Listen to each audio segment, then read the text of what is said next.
Opera at the Class. What a place to hold a performance! No wonder Linny and Lynette were looking forward to it. Huh. Looks like there's a lot of people standing around the fountain up ahead. Oh, Archon, please bless us with a bright and healthy child. We pray. I don't know why you always feel the need to ask so much. I'll be happy as long as our child is healthy and lives a peaceful life. I guess if they're our kid, then there's no doubt they'll turn out smart. Maybe this is one of the customs in Fontaine. There sure are a lot of couples here. Vache. What's wrong? Vache. Vache. No, Paimon didn't say anything. Are you hearing things? Welcome to the Fountain of Lucine. All the water flowing through Fontaine converges here. It's customary for newlyweds to come here and wish for children. Ah! Lynette! You scared Paimon! Why did you get here? Lenny asked me to wait here for you, remember? Right. What do you mean? There are a lot of people here right now. Hey, you're not trying to scare Paimon, are you? Besides, it's the middle of the day. It's not the time for eerie things. I see. I might be able to tell you something that could help explain the voice you heard. In fact, you might not be imagining things at all. I suspect that what you heard is a result of your hypersensitivity to the hydro element. Others in my family have had similar experiences. It's because of her sensitivity to the hydro element? But what would hearing a voice have to do with elemental power? When do you cry, Paimon? Wait, what? What does that have to do with anything? Just answer me. When do you cry?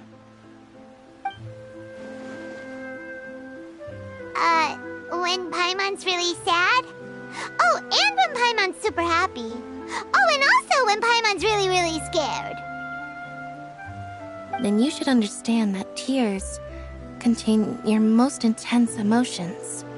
Like I just mentioned, the Fountain of Lucine is where all the flowing water in Fontaine converges. Even the tears that fall to the ground will eventually gather here. So maybe what you heard was the intense emotion coming from someone's tears. So, what did the voice say? If you were hearing their emotions, then Paimon wonders what happened to them. Rather than worrying about them, we should worry about my brother first.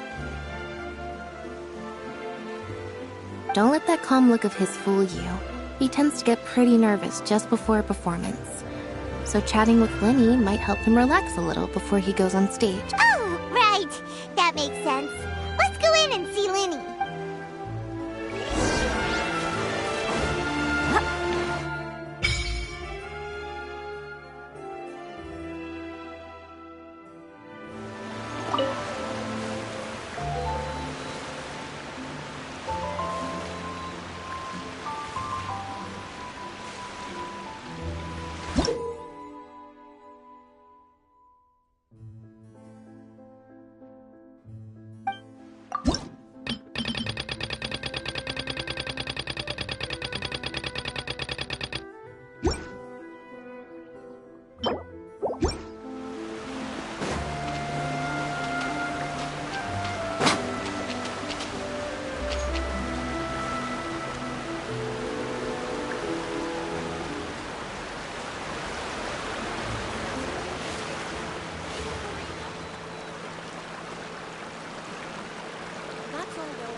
Traveling to other worlds is all that anyone seems to be writing about these days.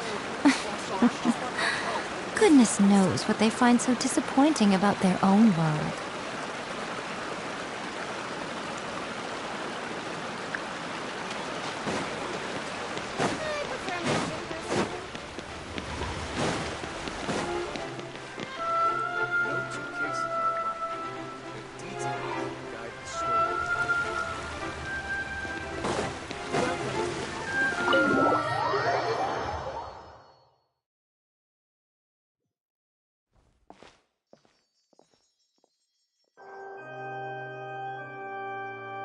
Traveler and Paimon, good to see you. I knew you two would come. Are you kidding? We wouldn't miss it for the world. We've been looking forward to it. I can tell, judging by how early you've arrived. But you're actually right on time. The audience still hasn't started entering the venue yet, which means now is the perfect chance for us to take you to the best seats in the house. Wait just a moment. I'll fetch the tickets.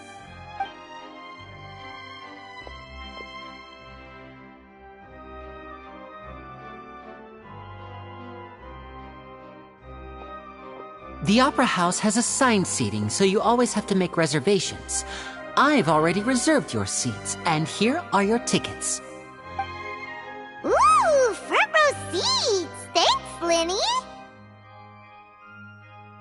Don't mention it. There's no need to keep thanking me. Hey, Lenny! Could you come over here and take a look at this? Oh, I'll be right there. Seems there's an issue with the stage props over there. That's Cal, my assistant, calling me. I'll go lend him a hand.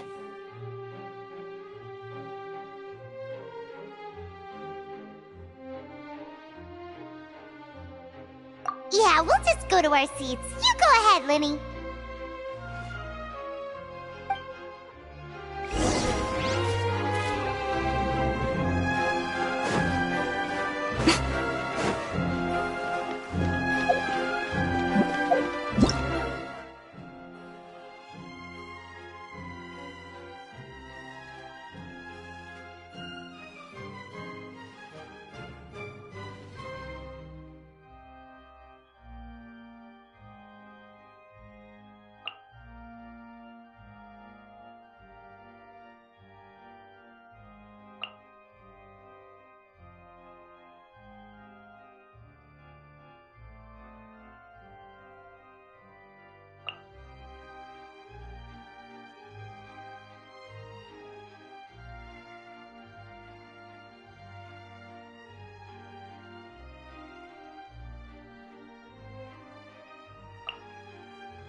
Oh,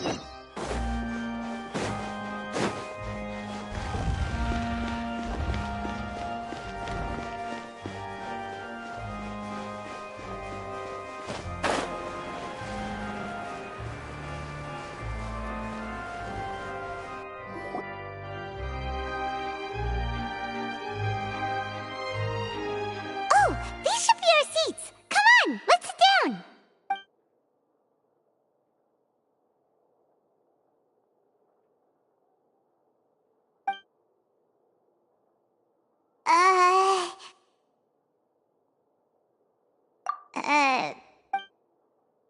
Hey, traveler.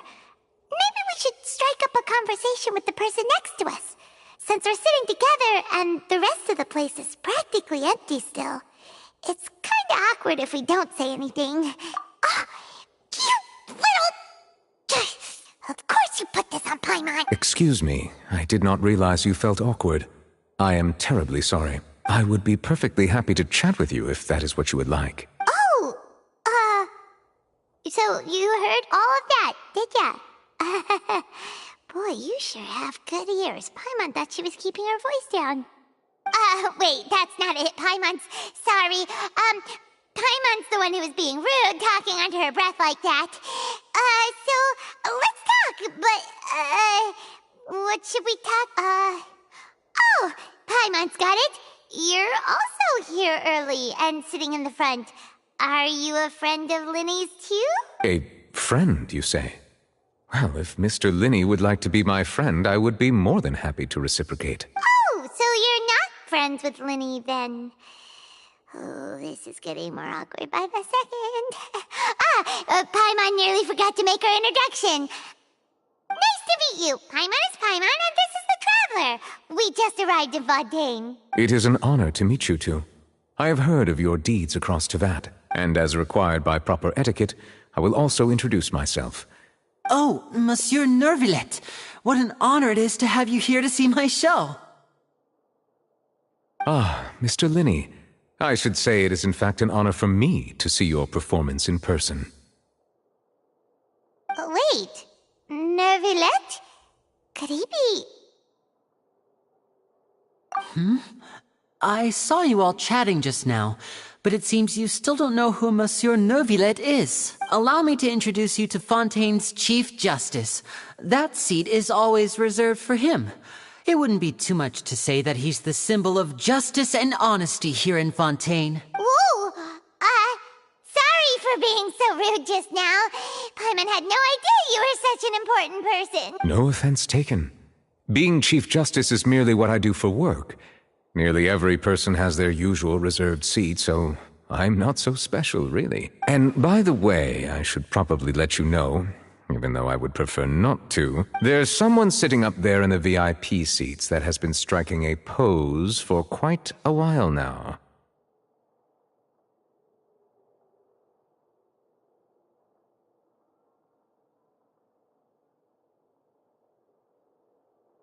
I believe she is trying to give you a most elegant and impressive first impression.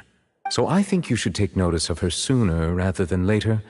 Otherwise she may become flustered.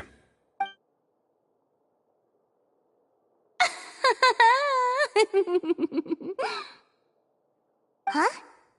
Oh, it's Farina, the Hydro Archon. Huh. She sure has a smug and satisfied look on her face. Guess she has no idea that you saw right through her act. Very good. That is for the best. No need to pay her any more attention. We may now enjoy the show. Huh? So is this what things are like between the Chief Justice and the Hydro Archon? All right, please wait just a moment longer. I've pretty much finished my preparations, and the performance will start as soon as the audience has made their way to their seats. Yay! The show's finally about to start! Paimon can hardly wait! Paimon's never seen a real live magic show before!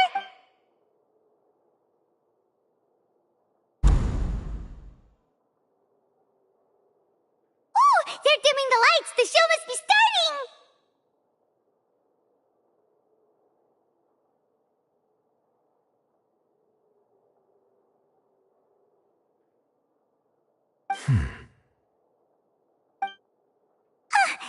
Sorry. Paimon will try to stay quiet. Welcome, one and all, to the Opera Epiclese. I am the star of today's show, Linny. And over here is my sister, Lynette, who will be working as my wonderful assistant. Please, let's give her a warm welcome. Hello, everyone. I know she may seem to be a little sleepy right now, but that's just a sign that she's nervous. Whatever. Now, some of you may be thinking, two vision holders who can freely manipulate elemental powers performing magic is not true magic at all.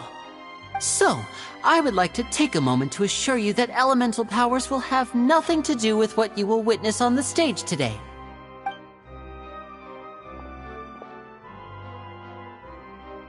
Both Lynette and myself have removed our visions for the show. That way, even the gods won't be able to help us. Oh, good point. That's what makes the show real magic. Now, without further ado, let the show begin. Lynette will now exit the stage to make some preparations. I know you might miss her, but don't worry. She'll be coming right back on stage momentarily. Perhaps in an unexpected way. I'm sure she'll be stealing the spotlight soon enough. Oh, and before I forget, there's one more thing I should say. You never know what can happen in the blink of an eye. A magician's greatest skill is making things disappear or appear. The possibilities are endless.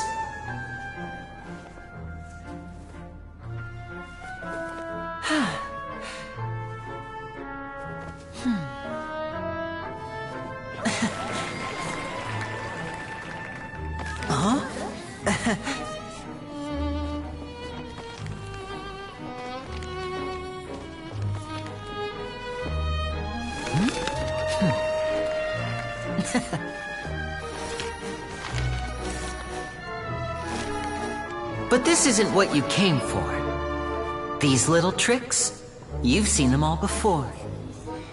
So it's time for something truly extraordinary, don't you think? This one's a little tricky.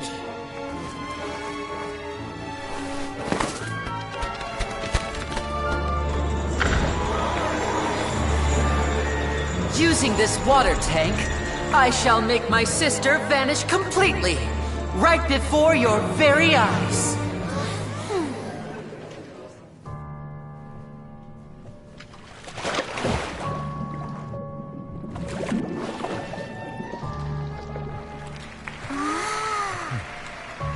It's actually quite simple. She'll just turn into air bubbles and float right out of the top.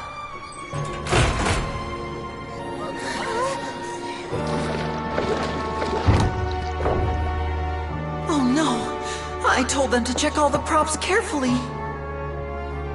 With the lid on, even air can't escape. An amateur magician would be getting very nervous right around now. Luckily, it's me on stage, so let me show you what a true virtuoso can do.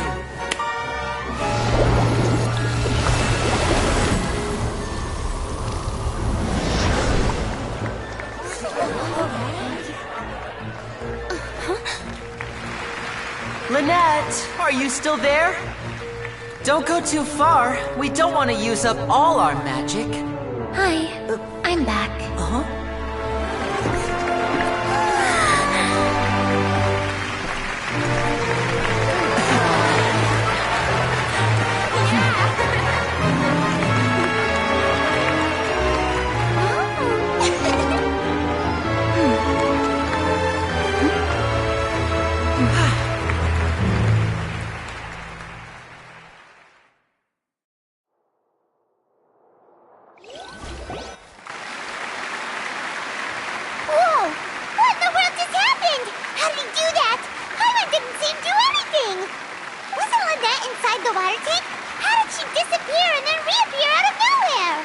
If we could see easily through his tricks, then that would mean that his skills are still lacking. To appreciate magic, You should focus on the show happening on stage, rather than getting caught up in trying to see that which has been intentionally hidden. Guess you're right. Paimon couldn't believe her eyes when Lynette reappeared. Amazing! Thank you everyone.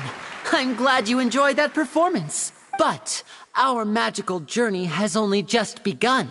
I've prepared even more astonishing surprises for everyone here. The magic of transformation and disappearance can go far beyond what you've just seen. I'm sure many of you are thinking that escaping the water tank was impressive enough. But Lynette is still my assistant after all. In which case, I have ample time to make all necessary preparations. So, for my next trick, I will require the participation of one lucky audience member. Please, if my assistants could bring out the magical boxes now. There are 2 boxes and only 2 boxes. One is here, and one is there in the aisle among the audience. I'm sure many of our clever audience members have already guessed our next magic trick. A swap! Our lucky audience member and I will each enter a magic box. After 1 minute, we will each emerge from the opposite box. Now please, everyone pay very close attention to the box you see here. Don't give me any chance to make a move. Wow! How's he gonna do this? Hey, do you think this is all magic tricks, or does Lenny have actual superpowers?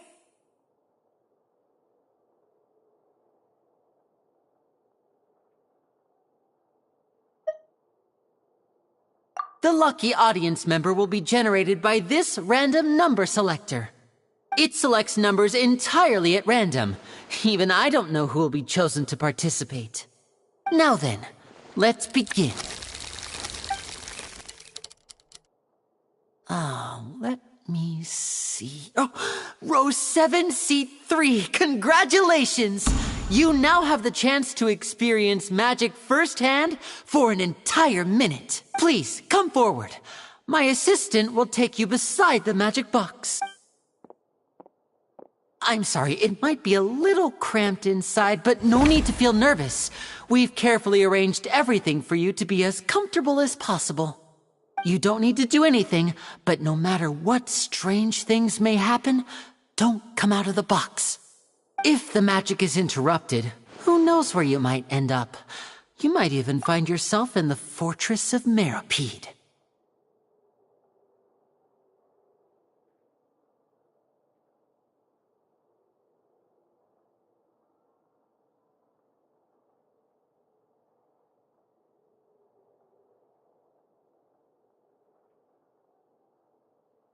Oh, okay.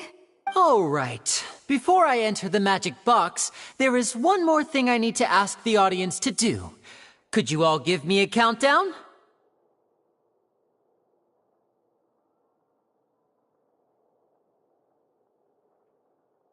Like this. 60, 59, 58. Just keep counting down. You can go a little faster or slower if you like. I won't be able to see anything in the pitch-black box, so I'll be relying on your voices to know when time is up. Oh, and no tricks now. If you quickly count from 60 in just 30 seconds, then I'll be in a tough spot. Ooh! Paimon kinda wants to count faster after hearing him say that! No, that won't do. I can see it in your eyes. You still can't be trusted. Let's practice together. Come on, repeat after me. 60. 59, 58. 60, 59, 58. That's right, perfect. Keep it going. All right, I'll see you all on the other side once you've finished counting. 54, 53, 52? Huh? Why aren't you counting, Nervalette? I am counting in my head. I think things are exciting enough in here as it is.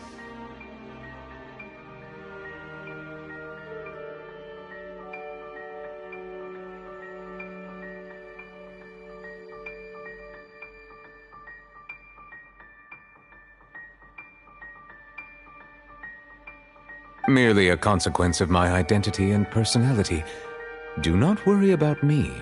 Just enjoy the show. Oh, all right. You looked so serious that Paimon thought you might be feeling uncomfortable or something. 40, 39, 38! Mr. Linney, are you all right in there? Is everything ready? Yes, I'm fine. I'm just double-checking the direction of the magic. It would be a disaster if we get sent to the wrong places. For example, Even though he's saying that, Lenny doesn't seem nervous at all. Ah, what was that noise? Did you hear it too? Not sure. Anyway, it doesn't seem like anyone's worried about it. 25, 24, 23! What's wrong, Mr. Linney? I can still hear you moving in there. I seem to have accidentally knocked over a decoration. I'm trying to fix it, but it's pitch black in here. I can't tell left from right. Never mind the decorations. There's no time for that. The show is what's important. No, that's unacceptable. I want my show to be perfect. Don't worry, we still have 20 seconds. Hear them counting? 19, 18, 17! It seems things aren't quite going as planned. I apologize, everyone.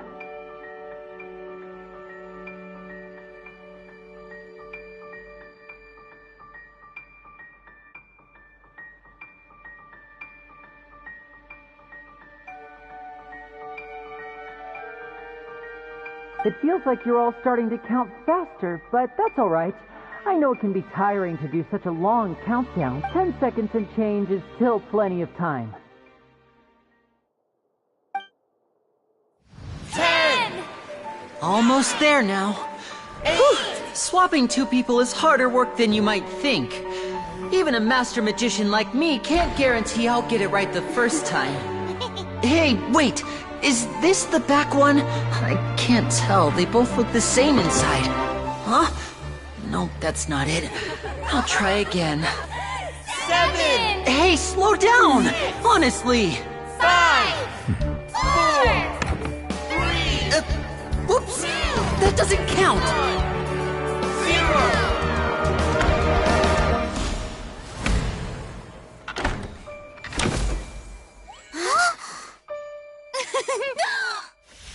Ta-da!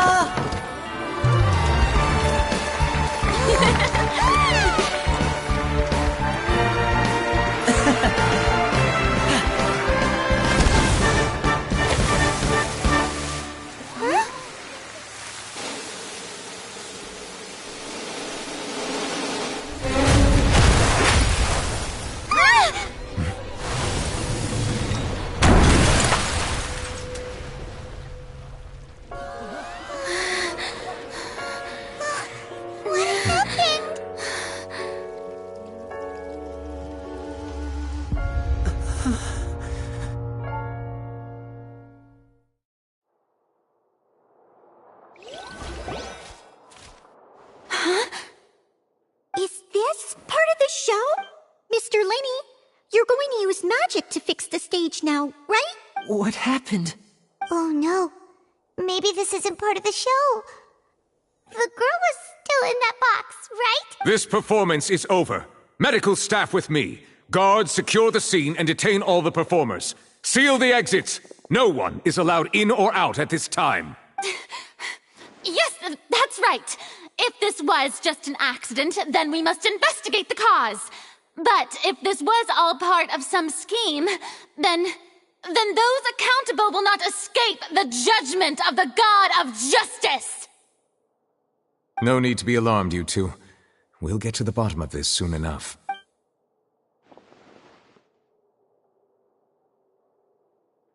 Unfortunately, the person who is in the magic box has been pronounced dead. His name was Cowell, one of the assistants in Linny's magic troupe.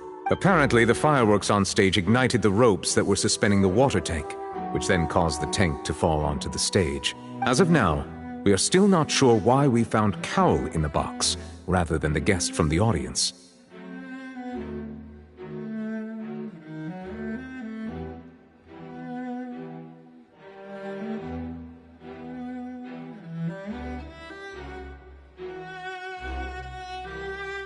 And after an initial search of the area, the guards have confirmed that the girl is nowhere to be found. It appears that this incident was not merely some mishap with the performance, and there are many indications that it is connected with the case of the serial disappearances of young women. The serial disappearances case?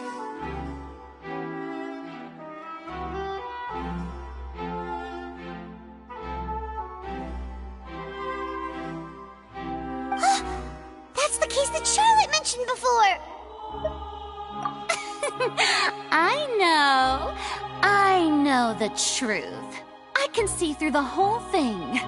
Really, using such a shallow and obvious mystery as his finale.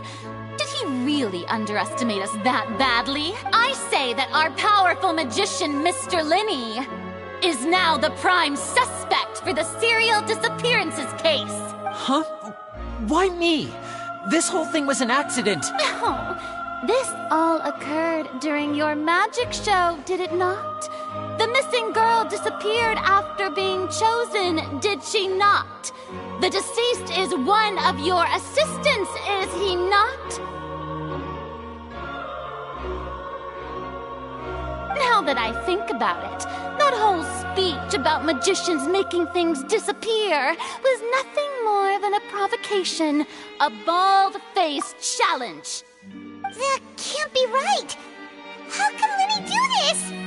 He was in the box on the stage the entire time! We can even hear his voice!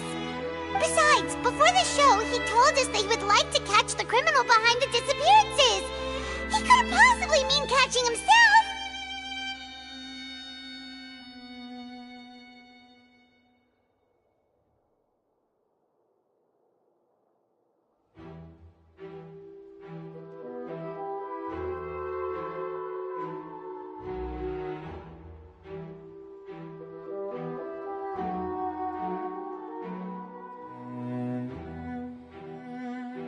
Save discussion for a later time, please.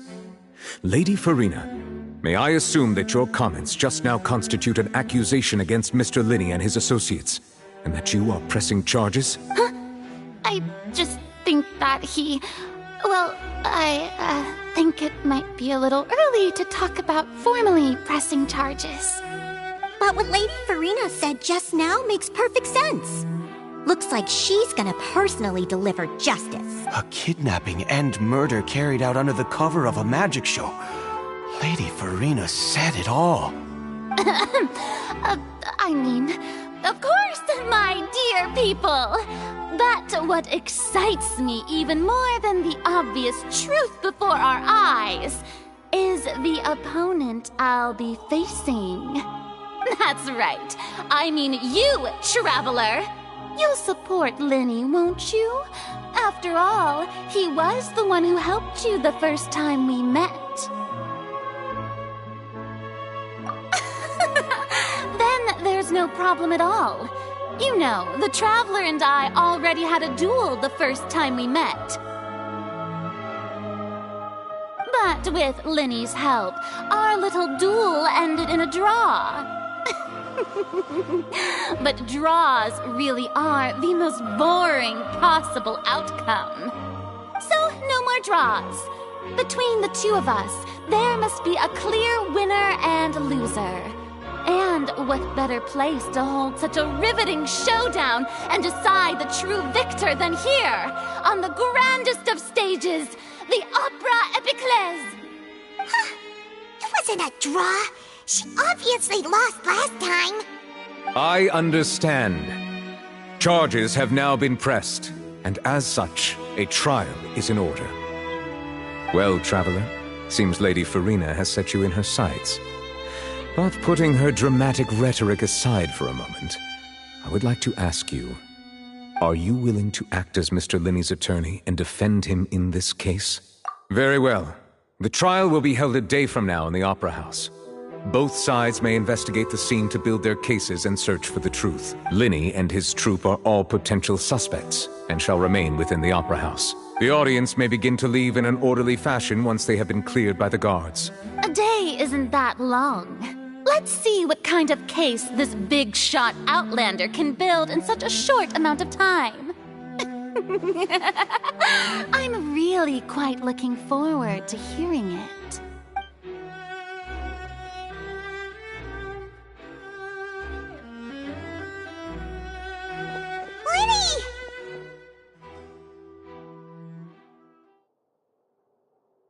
Sorry about everything that happened just now. Were you frightened? Of course!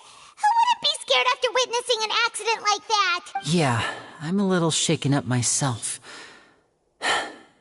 How could this happen? And poor Cal. I know you already claimed that you would defend me, but now it's just us talking. Tell me, do you think I could possibly be the murderer? I understand.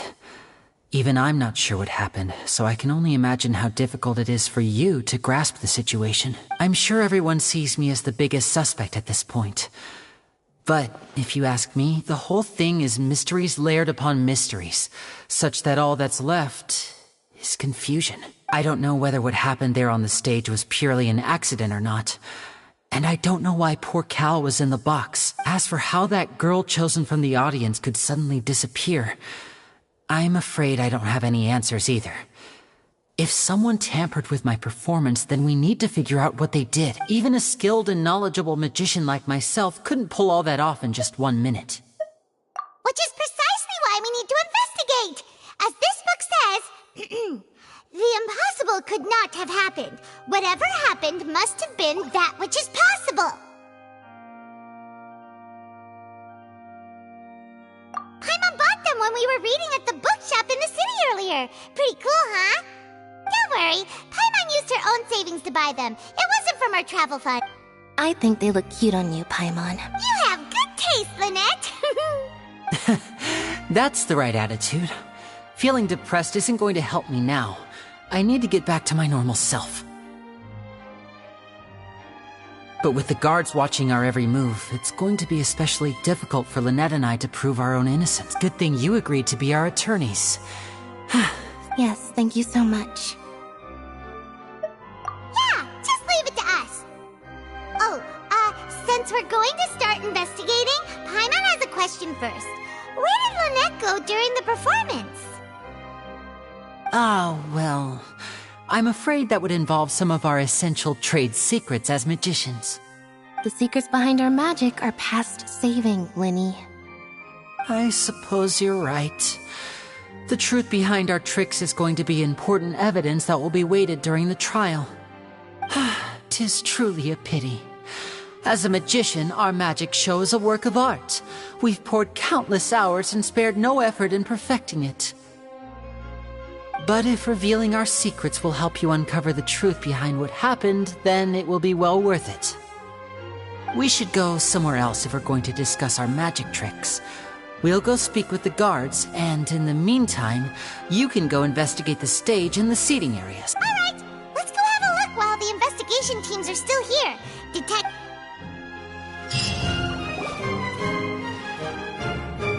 Hello, officer.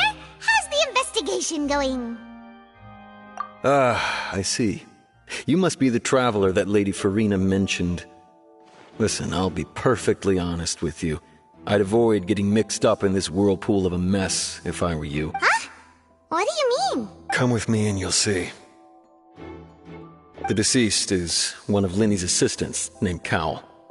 Even though he hadn't joined the troupe long, he was hardworking and everyone generally liked him. The assistants are usually in charge of setting up and inspecting the props, as well as assisting with the show and keeping the crowd engaged. As you probably saw when you were in the audience, the water tank suddenly fell and smashed the box with Cowl inside it. This is the real mystery. We've already searched the scene and were unable to find any traces of the girl. However, if you look carefully, the box was positioned directly under the water tank. The ropes holding the tank were then burned by the pyrotechnics on stage, causing them to snap. All these factors lining up so perfectly makes it hard to see this as a mere accident.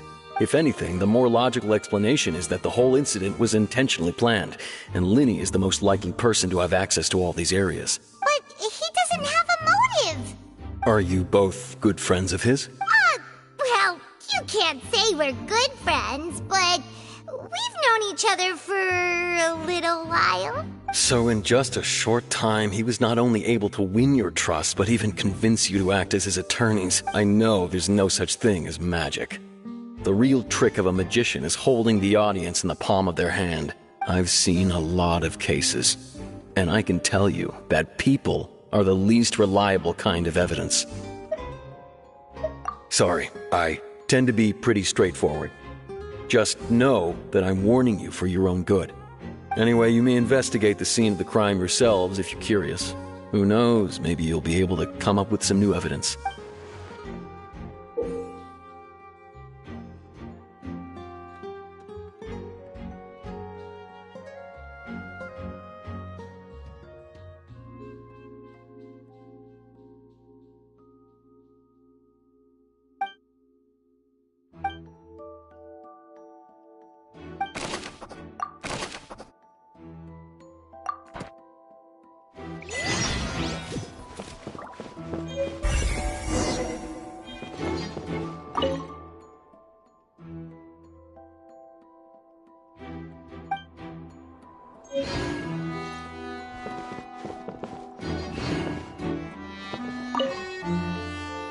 Go ahead, have a look around.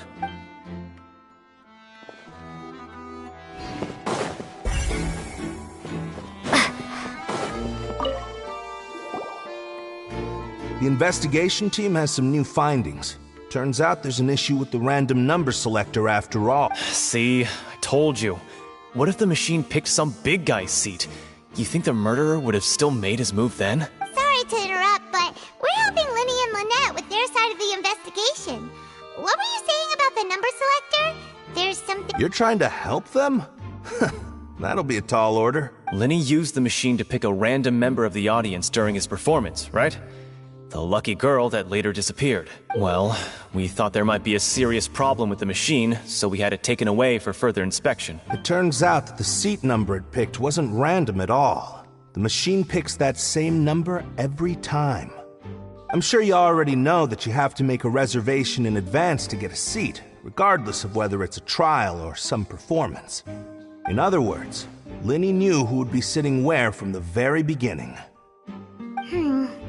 That much checks out. Linny reserved our seats for us, too. Bet you see why I was saying it'd be tough to make a case for Linny. Even though it's bad for Linny's case, Paimon had better write it down.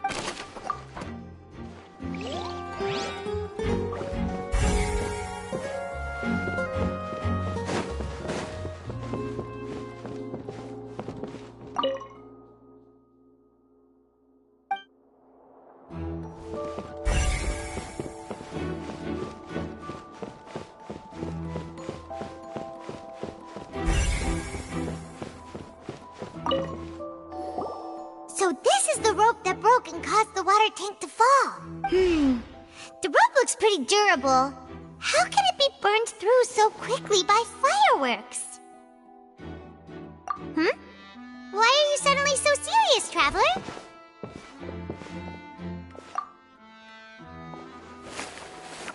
Whoa. Look! This bit is made from different material! Most of it was burned away, but there's still a little bit of it left. Huh.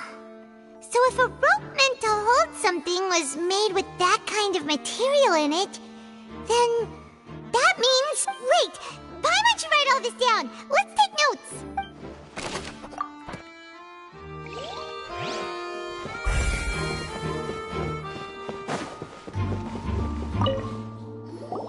Hello there!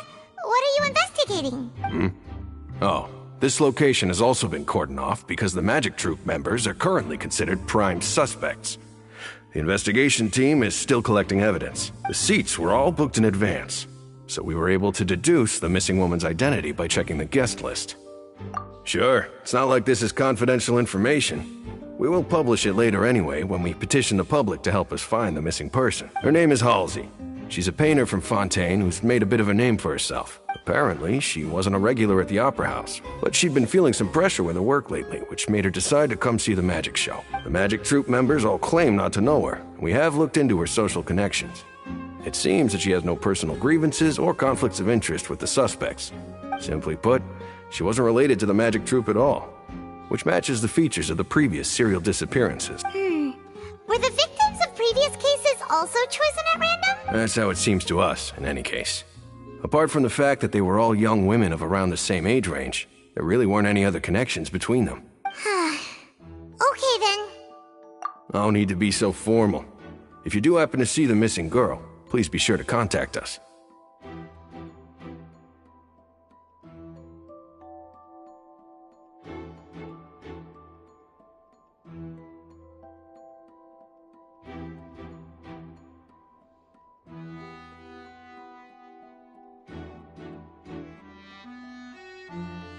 It is of utmost importance that we get to the bottom of these disappearances.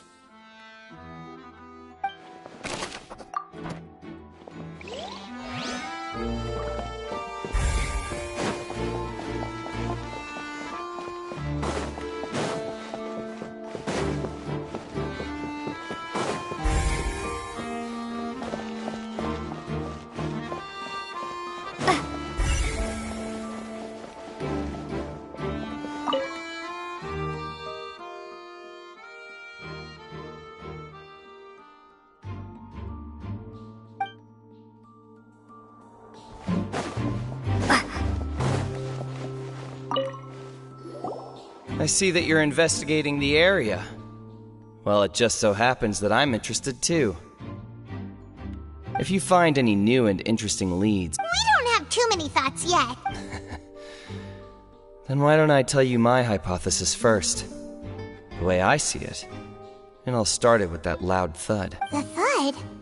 Oh, you mean the sound that happened during the countdown? Yes, exactly. It wasn't terribly loud, but I suspect that most people heard it. It's just that everyone was awaiting the results of Linny's trick with bated breath, so no one paid it much mind. But now that the incident has happened, the thud has become an important clue. That makes sense. So, what do you make of it? I'm of the opinion that it may have been the sound of Linny's accomplice. Lynette, perhaps.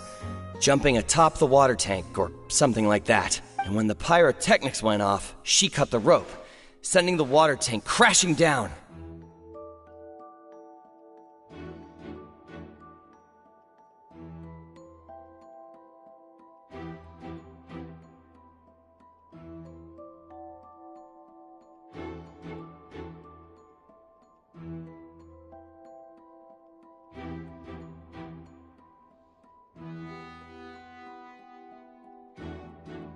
But wasn't the noise we heard too loud for that? Perhaps the balance wasn't right, leading to a particularly rough landing.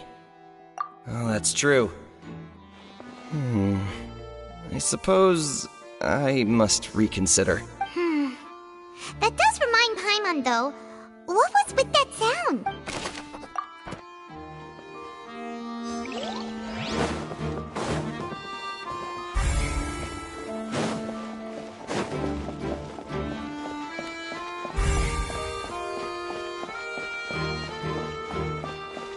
Linny's still talking to the guards. I think someone will be assigned to...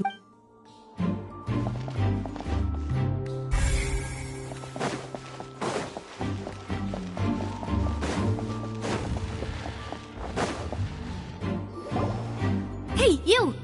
Yes, both of you! Over here! I've been keeping an eye on you for a while now. Huh? You mean us? That's right. If I'm not mistaken, you're also among those who wish to cut down the thorns and pursue the truth. No? And by the looks of it, you're not from Fontaine. Well, you're right on the moor about that one, but who are you?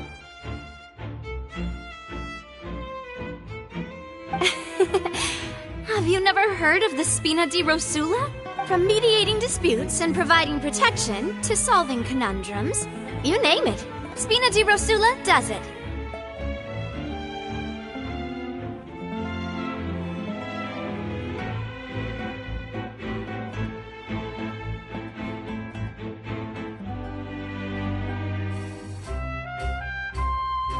And I, Navia, have the honor of being its renowned president. Though those who play by our rules call me boss. I'm Silver, her attendant. Pleased to meet you.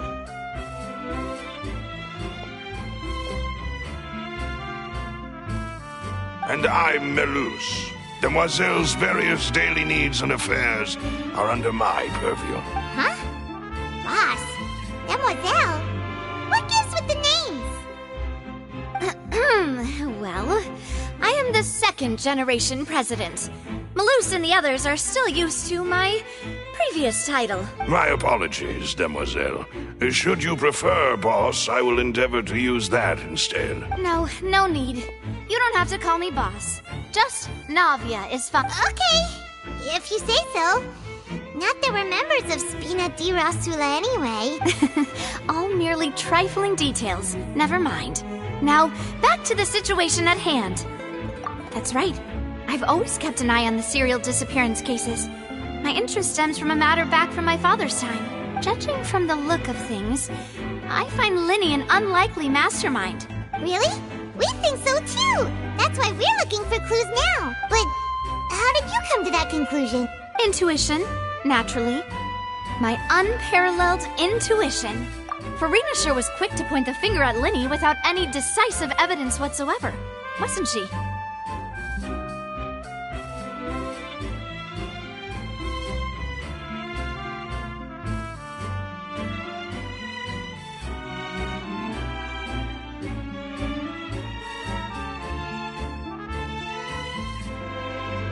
But that's not uncommon for her. If you remember, the Justice had to interrupt her and ask if she was pressing charges just to keep her from getting carried away. Anyway, a trial begins the moment someone levels charges. And, of course, there was no way Farina was going to back down in that situation. Sounds more like you just don't trust the Hydro Archon. Well, what's your opinion? I must admit that she can be interesting at times. But liking her doesn't mean that I'll blindly agree with her. All right, I've answered your question. Now, it's time you answer mine. Wait a minute, did that answer count? Well, I say it does. But don't worry, you won't hear any pointless questions from me.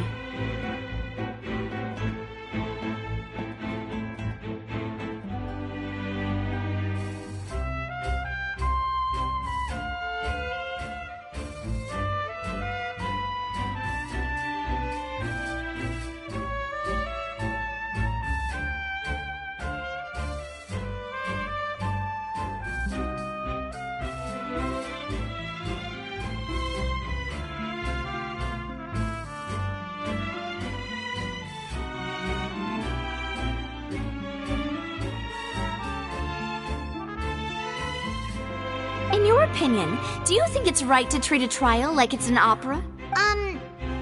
Well?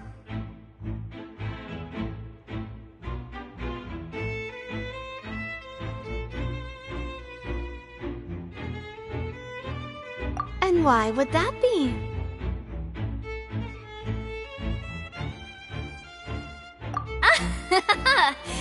See, Silver and Malus? I told you they'd be different. Most astute of you, demoiselle. I too think that the traveler's response was most excellent. No matter how wonderful the script or how fervent the audience's expectations may be, the trials that go on stage here must be based in fact. And if that can be done, boss, then... All right, that's quite enough, Malus. Anyway, I like your answer. You pass with flying colors. Now, I need to make some preparations, following which our joint investigation shall commence. You two shall be my assistants. Wait! Since when did we become assistants? Well, I can be the assistant, sure. Or your companion, if you like. I'm really not that fussy. That's more like it.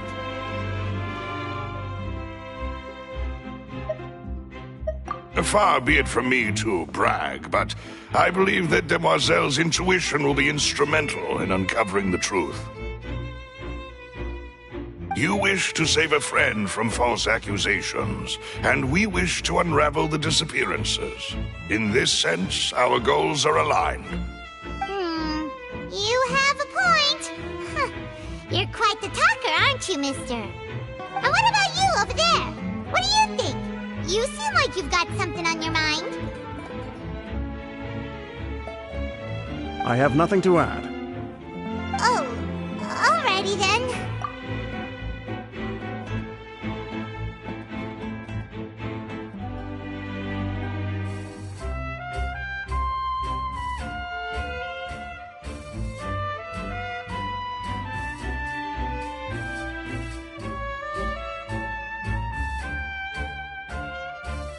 We'll be making some preparations first. Just be sure to let us know if they start revealing Lenny's tricks.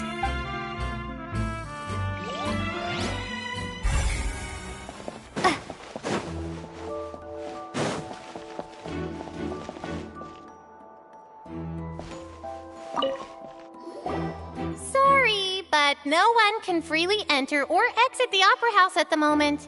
If you wish to leave, you must register your identity with us first. No, we're not leaving. We're representing Linny and Lynette as attorneys, so we're investigating the case. Were you always guarding this entrance? Yes. After the Chief Justice gave the order, everyone coming in or out must undergo a strict inspection. So the missing girl couldn't have left from here. At least, not from that point on. I doubt there was... How can you be so sure, Well, because I was in charge of security near the entrance at that time, I couldn't see Linny's performance from here, which was quite a shame. Just my luck, but still, I did not abandon my post. And I stayed put no matter how loud the applause was. If someone had so much as even approached the door, I would have noticed it, let alone if they had tried to leave. We Melusines are good at that sort of thing, you know. So, it's safe to say the girl couldn't have left through here. All right, thank you for your help. This will be useful info. We've checked everything of note here at the performance venue. Paimon wonders how Linny's discussion with the guards is...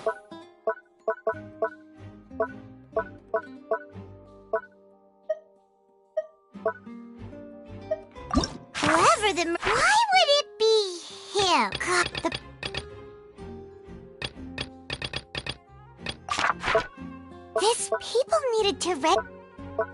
People needed to register and reserve this whoever the murderer was, they must... Let's go see...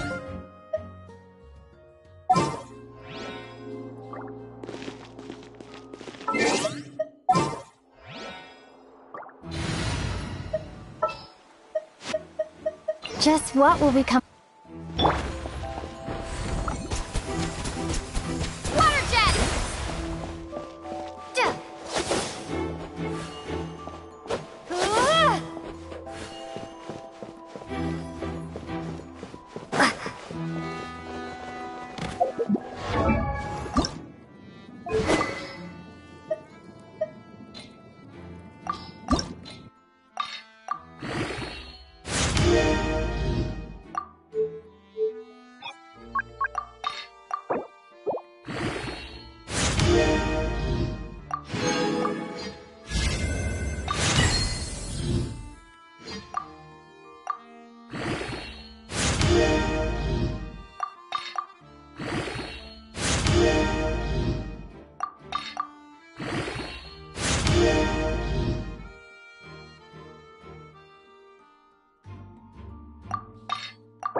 Understood. Then I will be going with you. Just so you're aware, I will be monitoring your actions and making notes as necessary. Very good. Thanks for being so agreeable. I'd pull a rose out of my hat as a gift for you if I could. You may spare the pleasantries. I'm just doing my job. You've arrived. Who's this? Me? I'm Spina di Rosula's guardian angel. If you've got a problem, I've got the firepower. Sorry, I got a little carried away there. Call me Navia. I'm a partner of theirs, and will be helping investigate this whole situation. And these are my companions. Would you mind if they join as well? Fine by me. Oh, new helpers? I would be most grateful. Well, let's just say we're tagging along. It's not every day you get to see the secrets behind magic performed on such a large scale.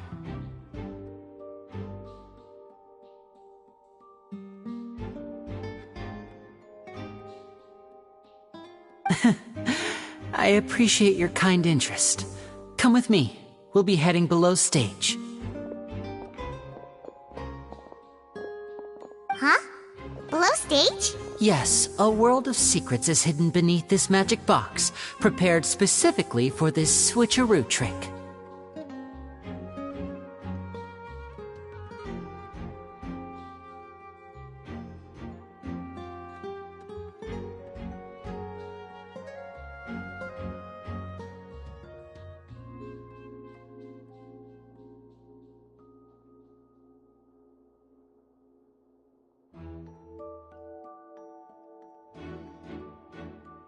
But before I reveal everything, you should have a look first. Notice anything strange here?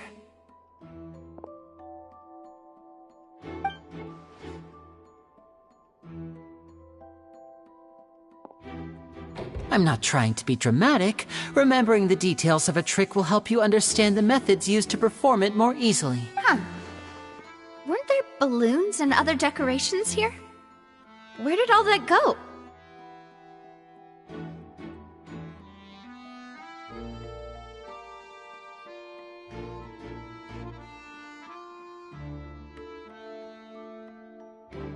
Ah, good eye. That said, you're still far from discovering the answer. The back? You mean the inside of the door? What's different about it? Paimon didn't notice anything. Very good indeed. I thought you might not be able to catch that, given that you were sitting in the first row. The back of this door was patterned. Those patterns are now gone, replaced by a smooth wooden board. So, if you put 2 and 2 together, what do you get? Exactly. All right, let's go. I'll tell you how it works as we head down. Oh, so there was a passageway under the magic box! I knew you'd figure out most of it as soon as you saw this place.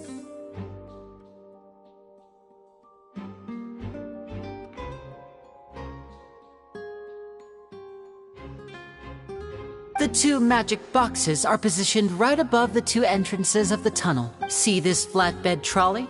The box with the lucky audience member in it would be shuttled over to the other side using the trolley. This trolley can raise and lower and even rotate, ensuring that the box will face in the right direction. I see. So that's the purpose of the box inside another box. Precisely.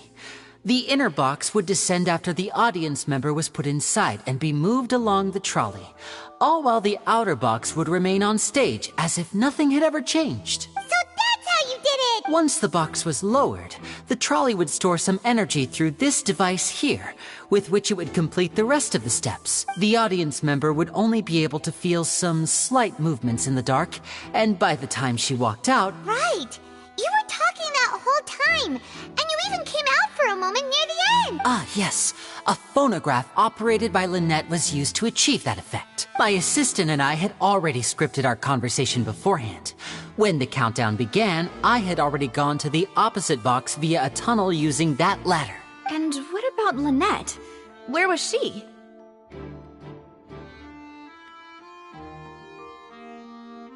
I was in the mezzanine space in the back of the box. Oh, interesting! That's how we were able to coordinate Linny's lines with the assistant. And, by the way, I was the one who walked out of the box at the end. I mean, we are twins. All it takes is a change of clothes and no one can tell who's who.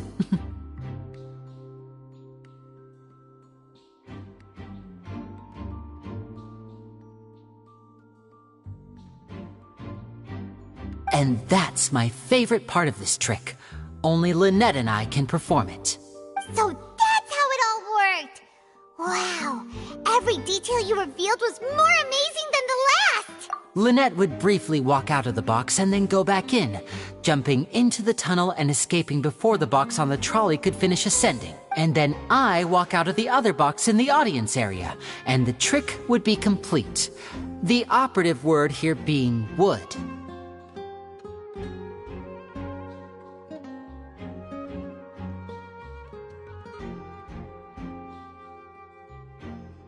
But as you saw, Cal was in the box, not our audience member. She, on the other hand, mysteriously vanished. We really don't know how that happened.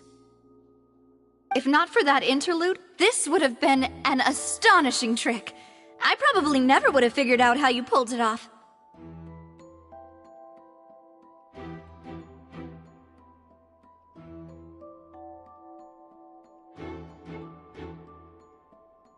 And yet, to think that someone was able to use this magic trick to commit a crime. Could we have a look around? I think we can come up with some more leads. This is the scene of the crime, so Linny and Lynette are not permitted to stay here. I'll escort them back up.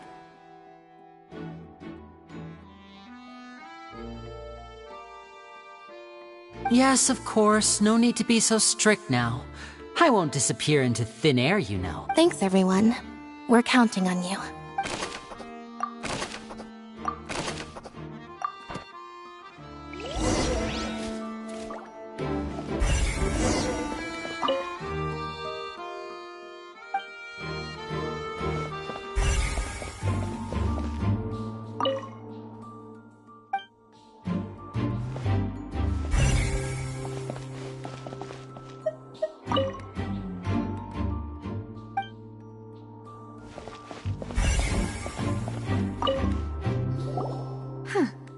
What's this? Looks like a hook tied to the end of a rope. Huh? There's all kinds of odds and ends here. Perhaps it was a prop for a different trick. But why would it have been left here? Whatever it is, let's make a note of it first.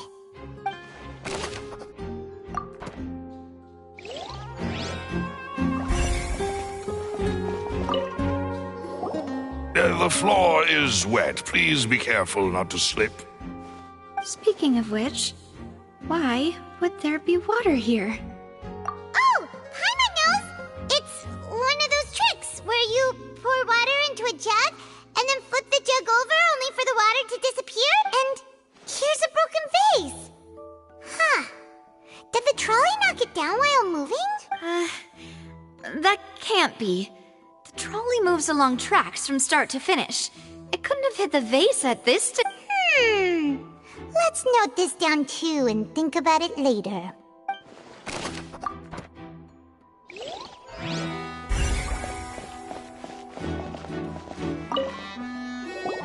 Oh, these are the clothes that the lady chosen from the audience was wearing, right? Her clothes are here, but she's nowhere to be found. Right.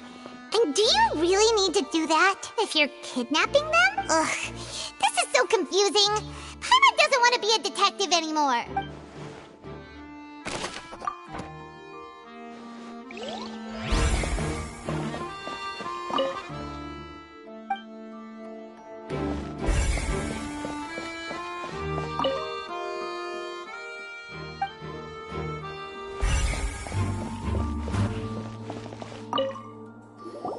What is this place? It seems someone could fit through here. Could this have been the suspect's escape route? Alone, perhaps. But if they had to pull another person with them, the space would be too narrow. But there are no other ways in or out of here. Oh, you're right. Let Paimon write that down.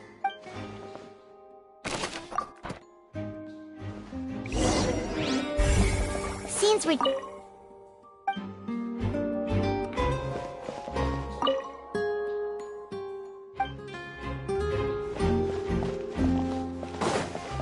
Yes, let's head back up.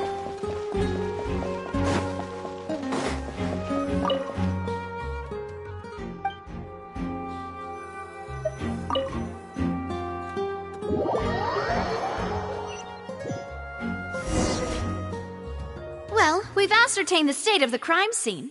Let's find a place to sort out our findings once Malouse returns. Seems to me that there are several things that don't add up here.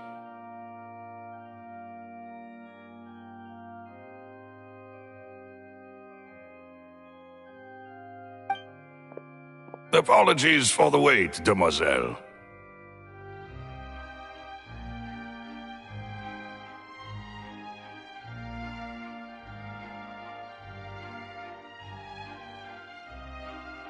So, what did the guards say? Did the criminal escape through the vent?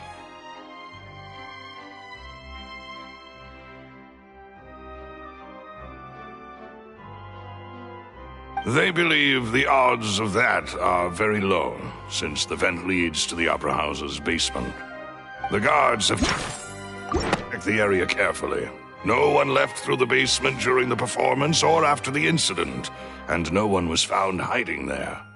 So the tunnels become like a secret chamber then! You know, like the kind you usually see in novels!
The plot thickens.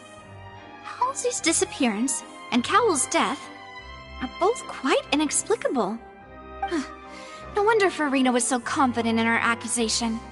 All the current evidence points toward Linny and Lynette. In other words, the charges are very likely to be upheld unless we make some considerable progress. Charges and then trial. So if the charges are upheld, they'll announce a sentence? That's right. This is how a trial goes in the Opera House. During the proceedings, the Chief Justice and the oratrice will hear statements from both sides. That's right. This is how indemnitium is produced. The statements from both sides, the defenses from attorneys, witness testimonies, and even the audience's emotions will all be projected on the oratrice. To put it simply, it's as if the oratrice has its own will, and is a judge in its own right. This also precludes any kind of favoritism on the part of the Chief Justice. And not that this has ever happened anyway.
Once both sides have finished speaking, the Chief Justice will make his final decision.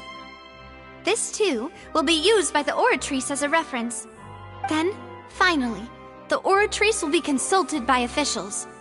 The result it returns is the will of justice itself. Huh? So that machine is the one that actually decides? I'm ungotten over Let called the shots. In practice, there is very little difference. Both have always come to the same judgment, which is why people have great faith in the Chief Justice. Ah, yes, the guards also asked me to convey that none of us will be allowed to leave this place before the trial.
Because we've chosen to act as the twins' proxies.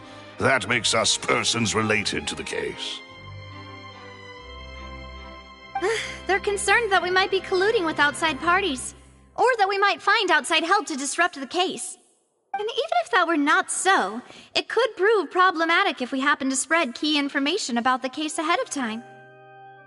I'm ready to break out at any time.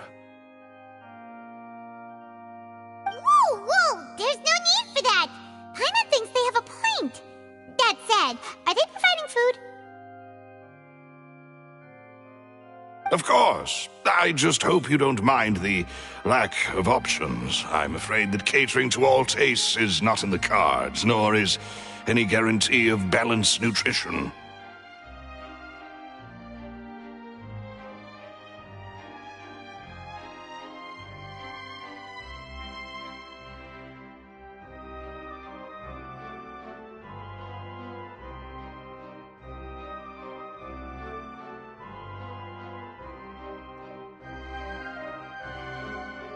In that case, let's just sort out our findings together here. Pity. I was hoping to take you to try some of Fontaine's famous desserts, too. I mean, what better way to properly think through our findings than over some tea and sweets? Huh. Breaking out suddenly doesn't seem like such a bad idea after all. Just kidding, just kidding. Paimon will still do her best, even if there are no snacks. What do you mean, no snacks? Of course we'll have snacks. If we cannot buy some, then we'll simply make some. Huh? Here? But... Understood, demoiselle. Everyone, please come with me.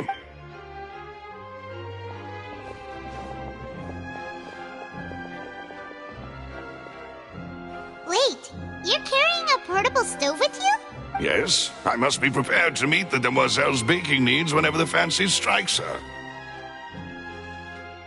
I have eggs, sugar, and almonds at the ready. Good work, you two. Then I'll get to it. Please sit tight for a moment. You'll get to taste my awesome snacks soon enough. These three are quite the interesting group.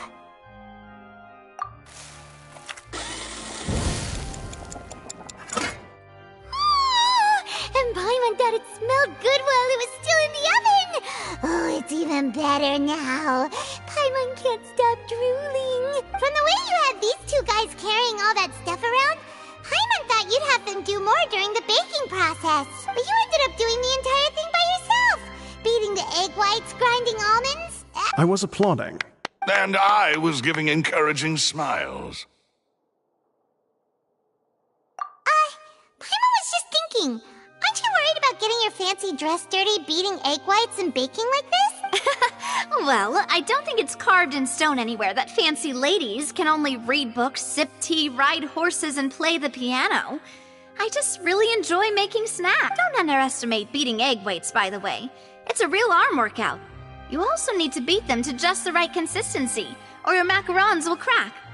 Anyway, give these a try, fresh out of the oven. There's 3 for each of us. Only 3? Well, eating too many sweet treats might send all that sugar to your head. You wouldn't be able to think clearly about the case on a sugar rush, would you? Tea is ready to be served as well. This is Demoiselle's favorite, strong black tea with a floral fragrance that clears the mind and lifts the spirit. No need for concern. I'm merely doing as I should.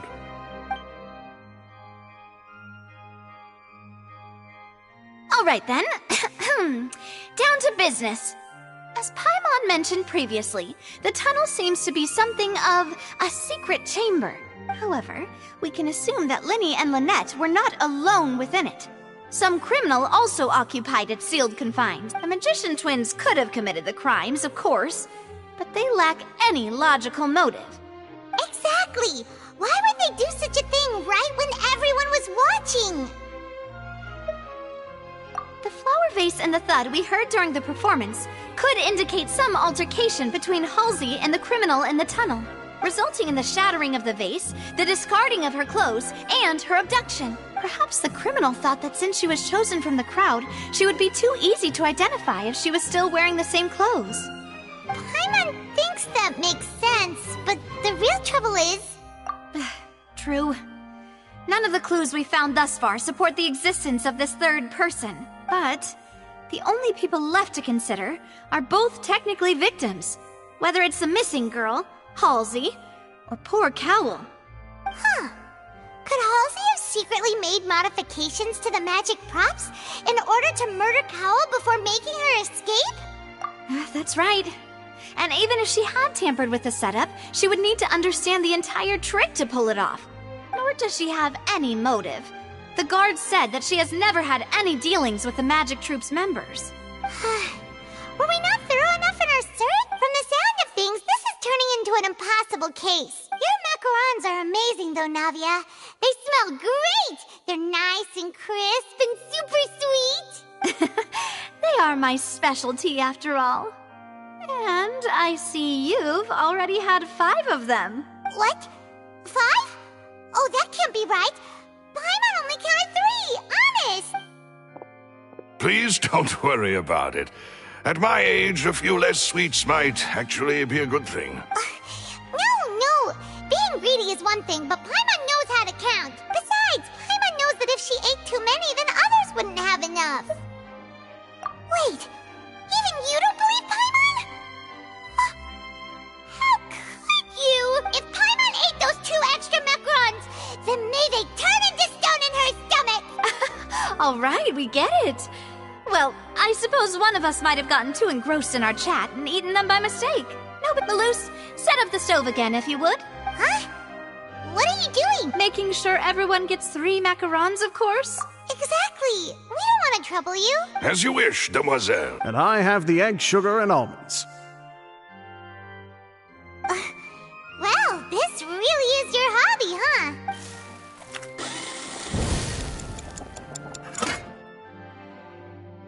Well, that's it for snack time. I'm going to have another look around the area. I don't know what we're looking for yet, but we've still got some time. As attorneys, I suggest the 2 of you think the case over again. It would be awkward if you got all tongue-tied. All right, thanks for your help, and for the snacks. It was nothing. A small task for the Spina di Rosula. Silver, Maloose, it's time to go. I'll be back if I find anything new.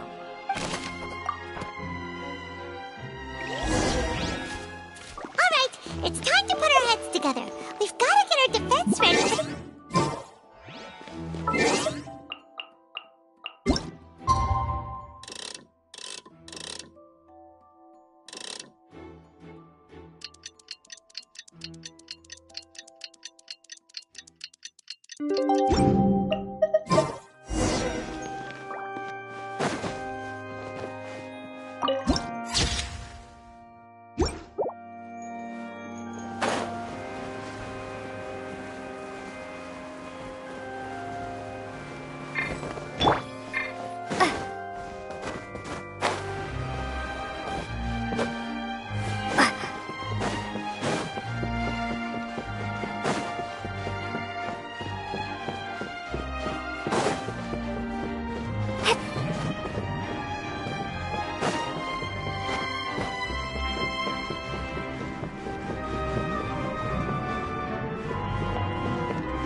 Impossible things don't just happen. We'll get to the truth one way or another. Just relax. Even if everyone else suspects Lenny and Lynette, at least we will be supporting them from the stands. Besides, I doubt Farina understands any more about what happened than we do. Thanks, Navia. Well, we'll be going then. Best of luck to you.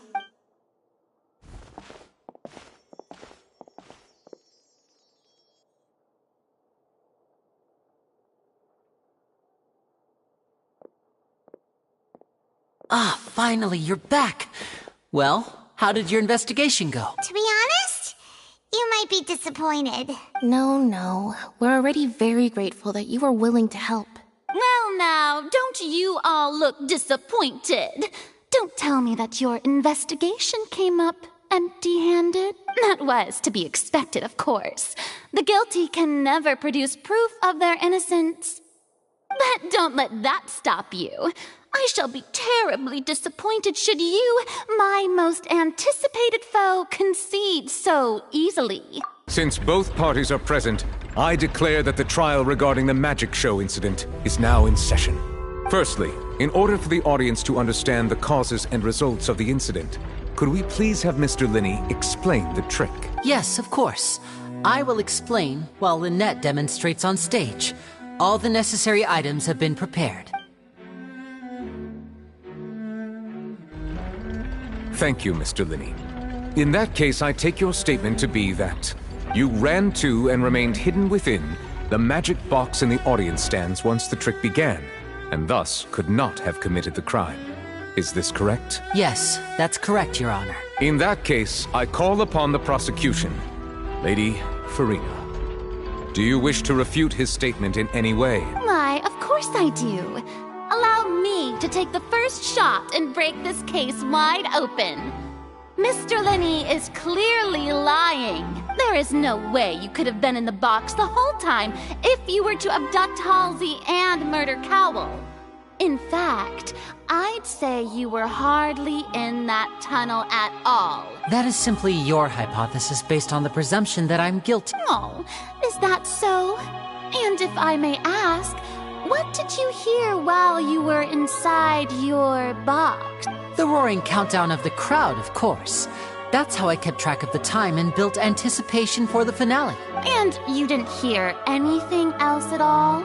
Nothing that might leave an impression of any kind? No, nothing. I see. But when the count reached 30 seconds or so, there was a thud.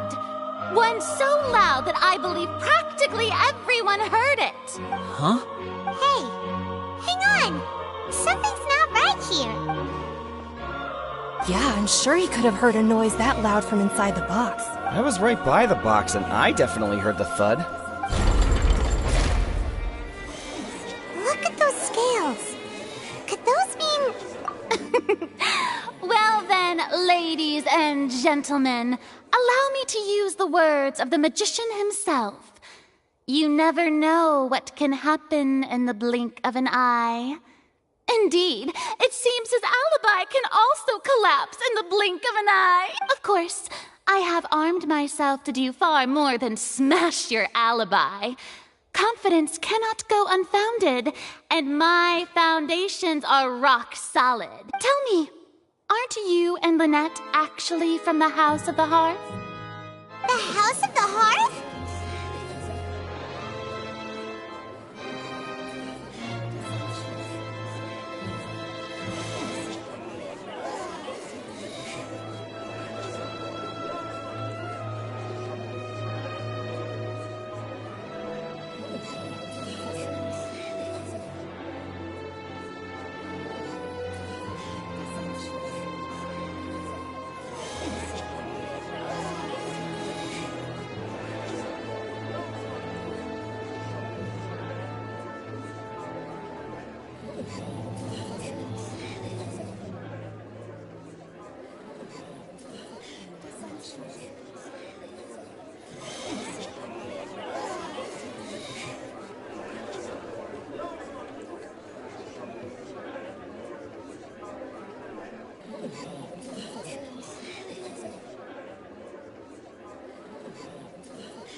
No wonder they did something like this.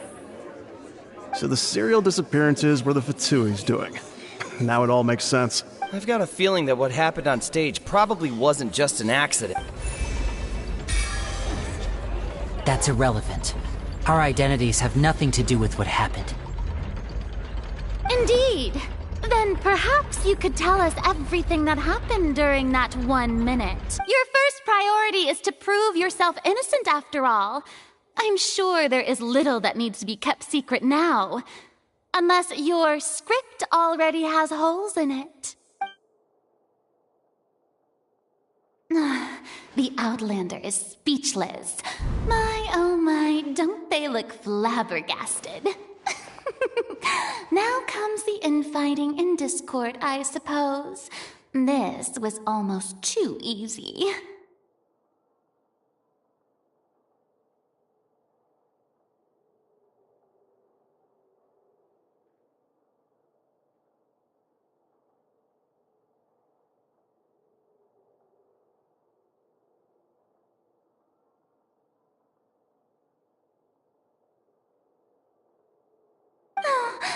thing I made all those preparations.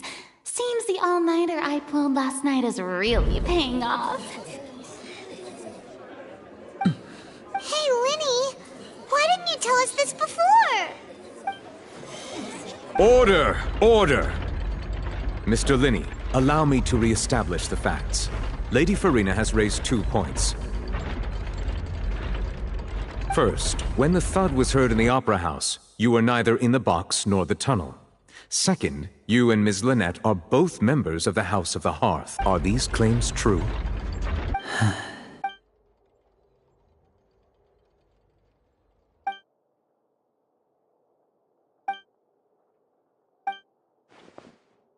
Please answer my question, Mr. Linney. I'm sorry. Yes, they're true, Your Honor. I knew it! Well, that's it. We might as well move on to the sentencing already. What should we do now? Granted. In that case, what is your request? Is that really necessary? They're already as good as guilty. The defendant deceived their own attorneys. What is there left to discuss? Order! Order, I say! Your request is reasonable, and we shall adjourn. This trial will reconvene in 1 hour. So you would stick to Mr. Linney's defense even after knowing what you do now? You certainly have more professionalism than I thought. In that case, my dear audience, let's allow the joy of victory to steep for a little while longer.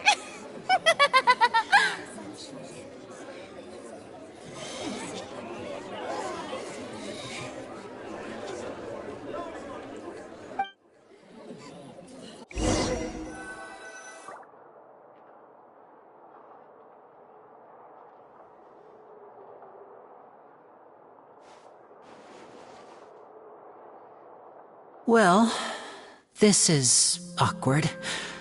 I didn't think the Hydro Archon would dig all that up. I'm sorry, Traveler and Paimon. Yeah, sorry. Paimon doesn't know where to start. We based our entire reasoning on the assumption that you weren't bad guys. Not to set the wrong tone or anything, but Paimon's really mad! I'm very sorry. I know you're angry, and reasonably so, but please, let me explain. I know you've clashed with the Pwetty several times before. I wouldn't be surprised if just hearing the word is enough to make you upset.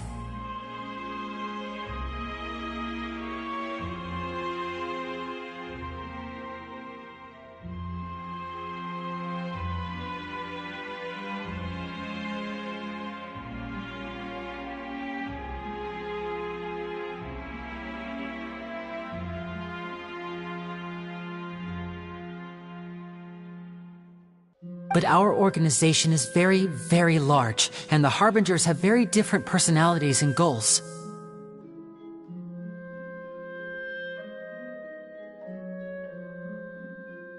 Right now, we want to save people. As many as we can.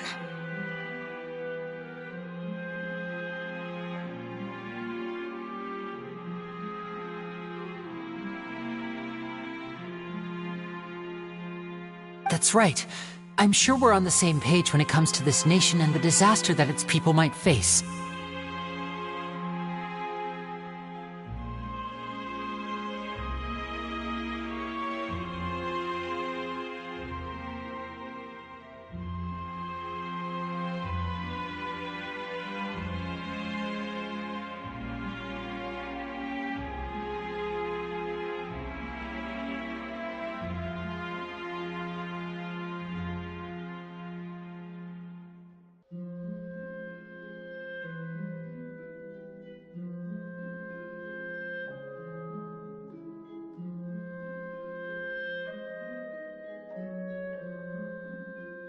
I knew if it weren't for our respective identities, we could become good friends.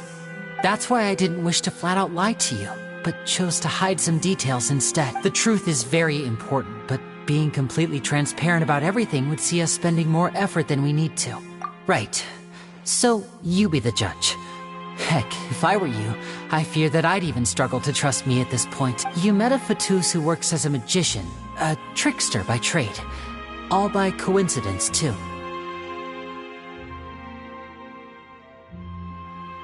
But still, I'm asking you to trust me. I am no criminal. At least, not in this case. Sorry. Please forgive us. Well, you both say that, but... Right, let's hear your answer first, and no lies now! Of course. I'll answer any question you ask. We've been trying to find out how the Oratrice operates. We want to know why it has a consciousness. Why can it deliver sentences accurately? During our investigations, we learned that the machine's core is beneath it. From that moment on, Lynette and I have been designing this box swap trick, with the objective of getting close to the core. Is that why you needed a whole minute? That's right. In truth, the audience would take about 75 seconds to count down from 60, while I would only need 15 to get to the opposite box. So, after jumping into the tunnel, I accessed the Opera House basement via the vent, and went to investigate the room in which the core is stored.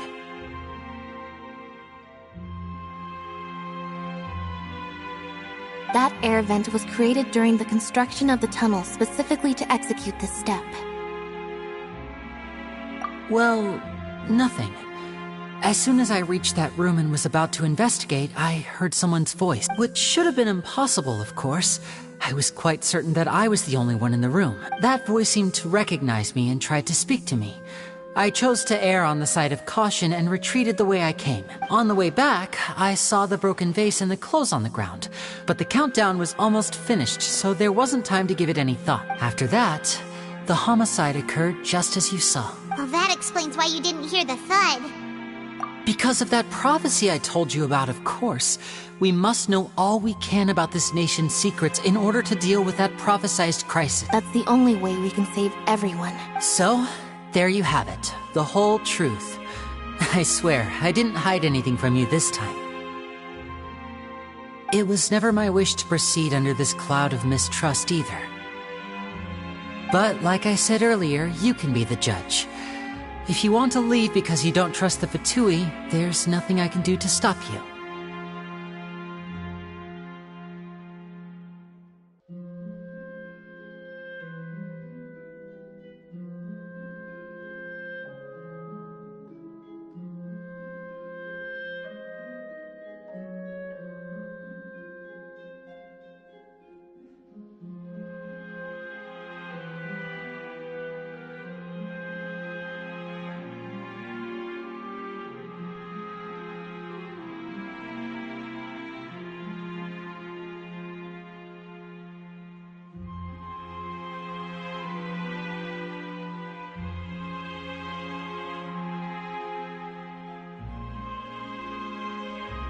Well, Traveler, you decide. Paimon will follow your lead however you choose.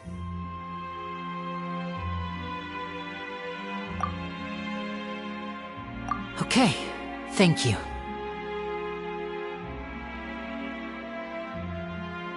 Thanks for giving us a chance. The current problem is that the scales are tipped pretty badly against you two. If we want to refute the Hydro Archon's accusations, we're gonna need a seriously watertight defense. Huh? Oh, Paimon thinks she gets what you mean.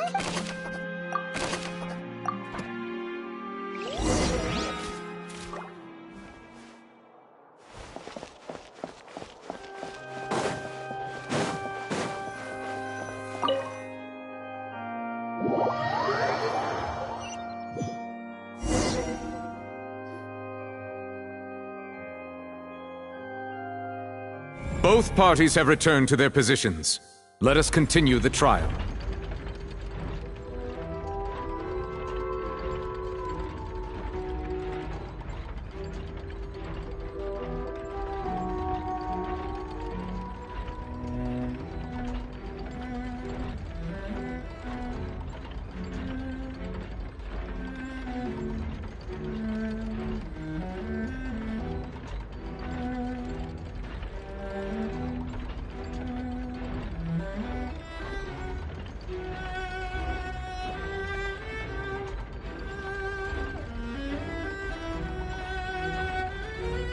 When last we left off, Mr. Linney acknowledged the new evidence presented by Lady Farina as fact.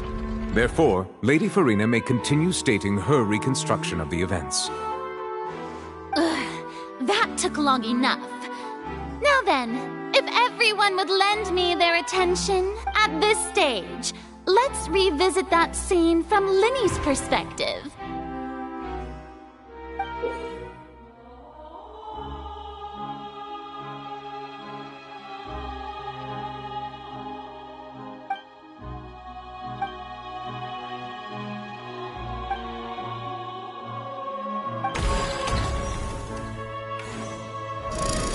Countdown began, he entered the tunnel. When the flatbed trolley passed, he opened the box and got into an altercation with Halsey, which caused the loud thud. He did not realize that the sound could be heard by everyone in the opera house, which is why he claimed earlier that he could not hear the sound. Finally, he used the vase to knock her out, before making her change clothes to prevent others from recognizing her. At this time, Cowell arrived in the tunnel, having heard that strange noise, and caught Linney red-handed. So Linney proceeded to knock him out too before stuffing him into that box. Afterward, Linney passed the unconscious Halsey to his accomplice through the magic box in the audience stands, before operating the devices such that Cowell's death would be ruled an accident. And there you have it. That's the truth behind what happened. Does the defendant's side have any objection? The key to refuting Lady Farina is the order of events. What Linney experienced and what he saw.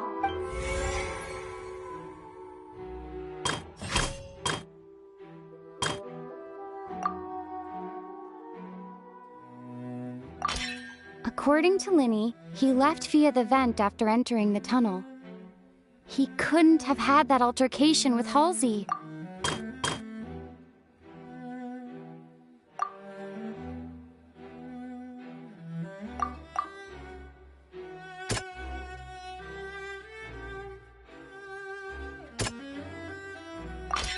Linney went to the room that contains the Oratrice's core.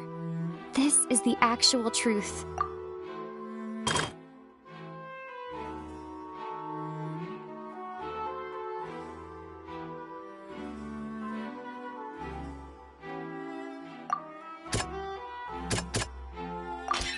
Linney did not take part in the underground altercation. He only witnessed traces of the aftermath. Attention! Ace Detective Paimon has something to say! When the countdown started, Linney did indeed go into the tunnel, but he immediately used a vent to access the Opera House basement, which is where the underground core of the Oratrice is stored. Once he reached that area, he heard a voice in what should have been an empty room. Since he felt something was amiss, he returned immediately. The crime scene had already developed by the time he reached the tunnel again, and in order to complete the magic trick, he did not remain there for any length of time. Finally, he reached the surface, and that was when the accident happened from his point of view. Therefore, he's innocent!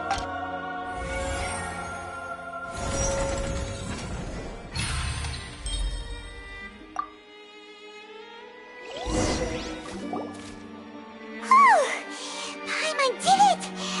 Paimon actually managed to say all that! Wasn't it awesome? In other words, you believe that he knew nothing of the incident? That's right! My reasoning? If that's the case, then if Cowell hadn't entered the tunnel, who was the entire setup meant to kill? Assuming that what you say is true, Linney only needed to kidnap the young girl to cause a new disappearance case. What would the point of killing someone on stage be? Oh, they have a point. That's right, you tell them! And that's why they're partners of mine. They've managed to turn things around. Well, Your denial is very strident, I'll give you that. But what proof do you have to back your claims? Of course I do. If he had been in the magic box the whole time, how could he have not heard that sound? Why do you ask? You're saying that he wasn't.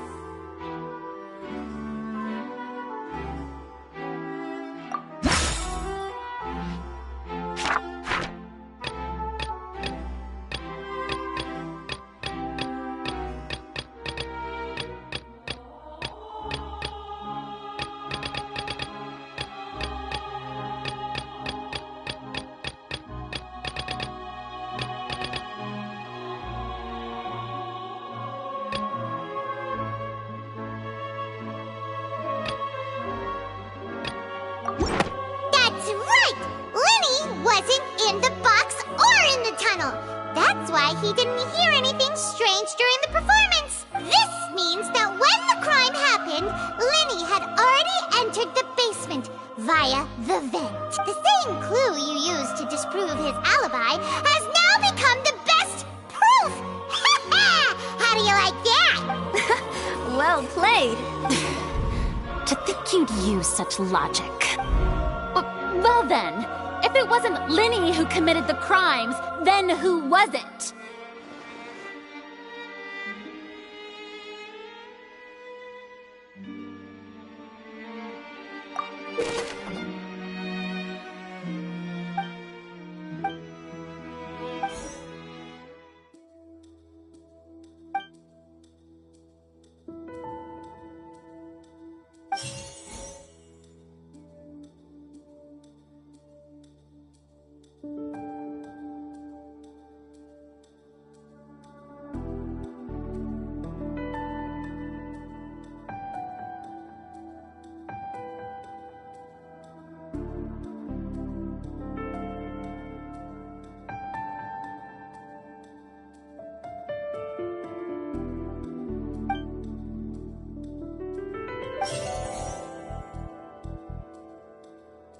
The deceased's name is Cowell, Lenny's assistant.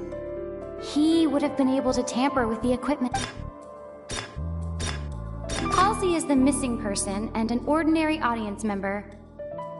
Or could there have been a third person involved?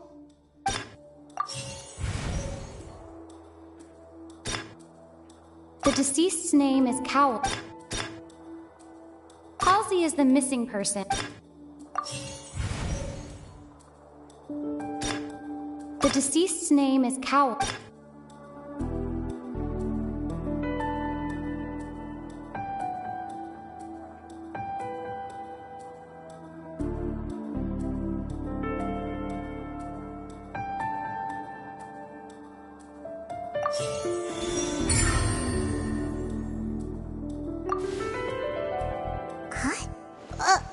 That can't be right. Are you serious? The killer was, in fact, Cowell, the deceased! Oh, is that so? How interesting! Let's hear your reasoning then. What I must do next is recreate the truth. What Cowell did, and how he went from would-be perpetrator to victim. No one entered or left the opera house through its entrances. So, where would the criminal have wanted to take Halsey? The deceased's name is Cowell, Lenny's assistant. He would have been able to tamper with the equipment. Lenny was not in the tunnel at that. The sound we heard may have come from a clash between the It would have been tough for both people to fit into that vent. They would likely have bumped into Lenny as well. The sound we heard may have come from... The deceased's name is Cowell. It would have been tough for both people to fit into that. The sound we heard may have come from... No one entered or left the opera house through...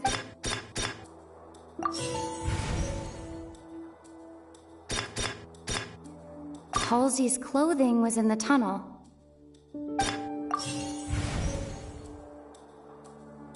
It would have been tough for both people to...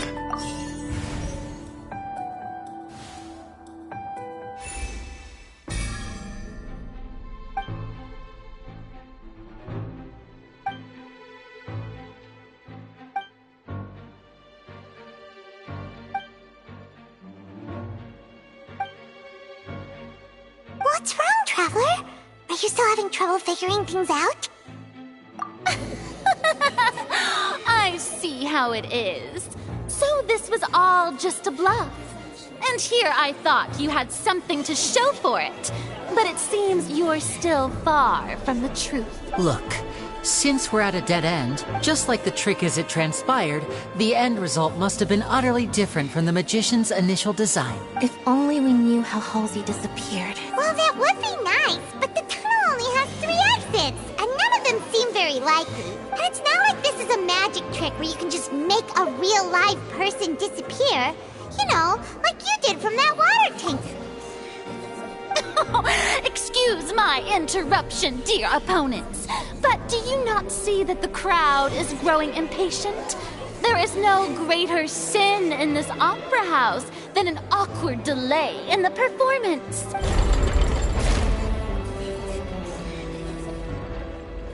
If the defense is unable to make further effective arguments, we will move on to the next stage of the trial. Lenny was not in the tunnel at that moment. The sound we heard may have come from a clash between the missing Halsey and the criminal.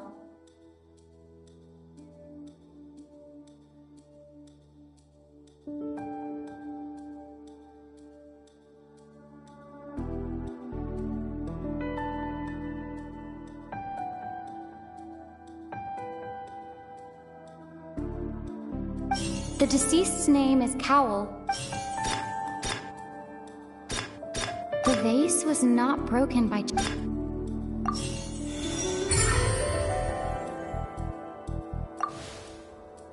Oh! Paimon gets it! It all comes together if Halsey disappeared instead of being kidnapped!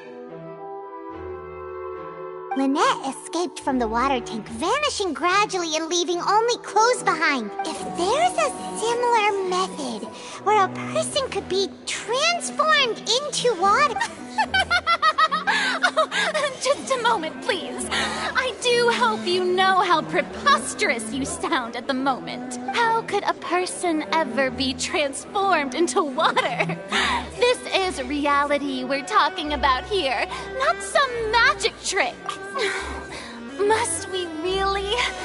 I should think that of anyone. Your friend Linny already knows this truth very well. Magic tricks are ultimately just illusions and misdirection. But Halsey's disappearance is very real. We're talking about 2 completely different things. Even so, I trust the Traveler's judgment. The truth must be out there somewhere.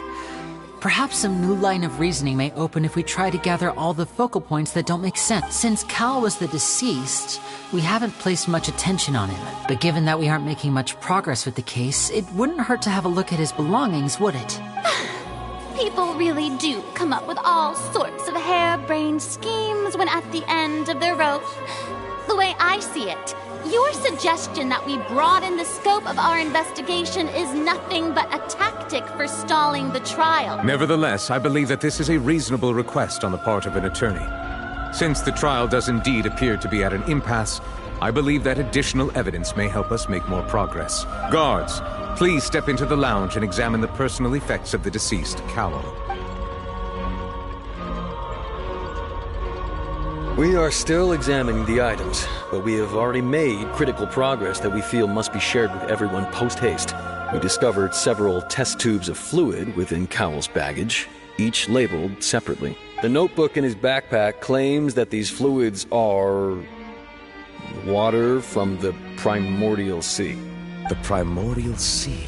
The note's contents also indicate that Cowell belonged to an organization that sells illegal drugs and that he had an accomplice. The notebook has many entries concerning safe usage of these fluids, in which the keyword dissolve appears many times. One of these tubes was labeled Opera Epiclese, along with yesterday's date. It is empty. The notes also state that these dissolution properties work exclusively on people from Fontaine. It's likely that Halsey was chosen as some sort of test subject.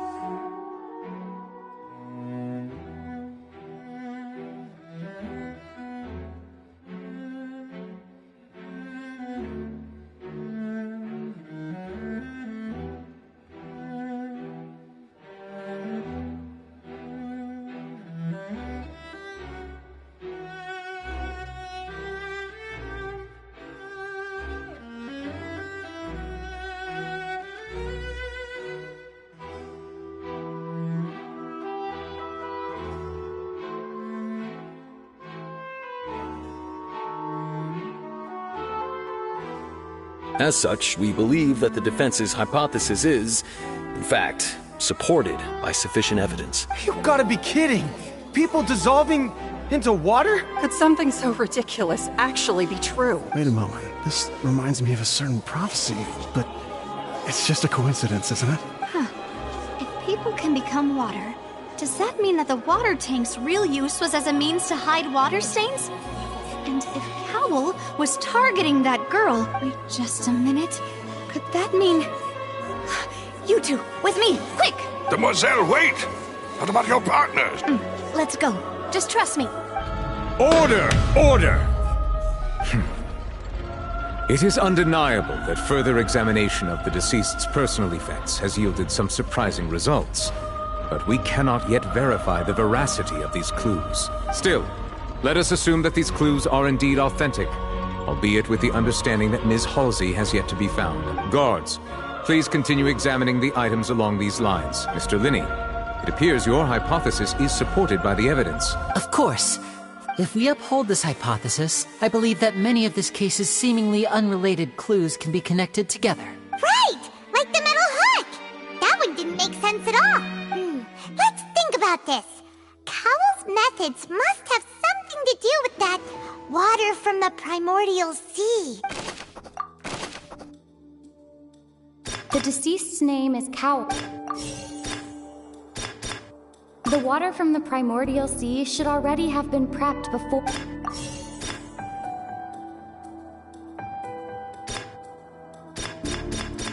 Lynette was in the magic box on stage. I remember there was something else within the inner...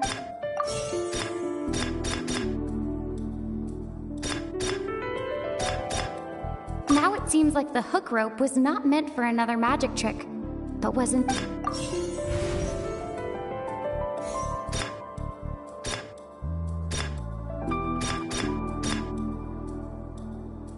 I remember there was something... Lynette was in the magic box on stage. The rope that strung the water... The water from the primordial sea... Lynette was in the magic box on stage The water from the primordial sea should already have...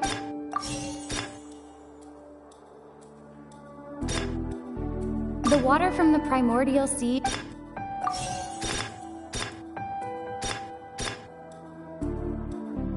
Lynette was in the magic box on... I remember there was something else...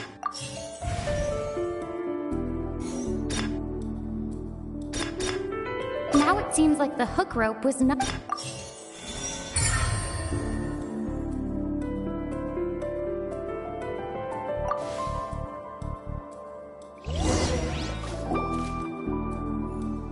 Ahem! It's Ace Detective Paimon's time to shine again!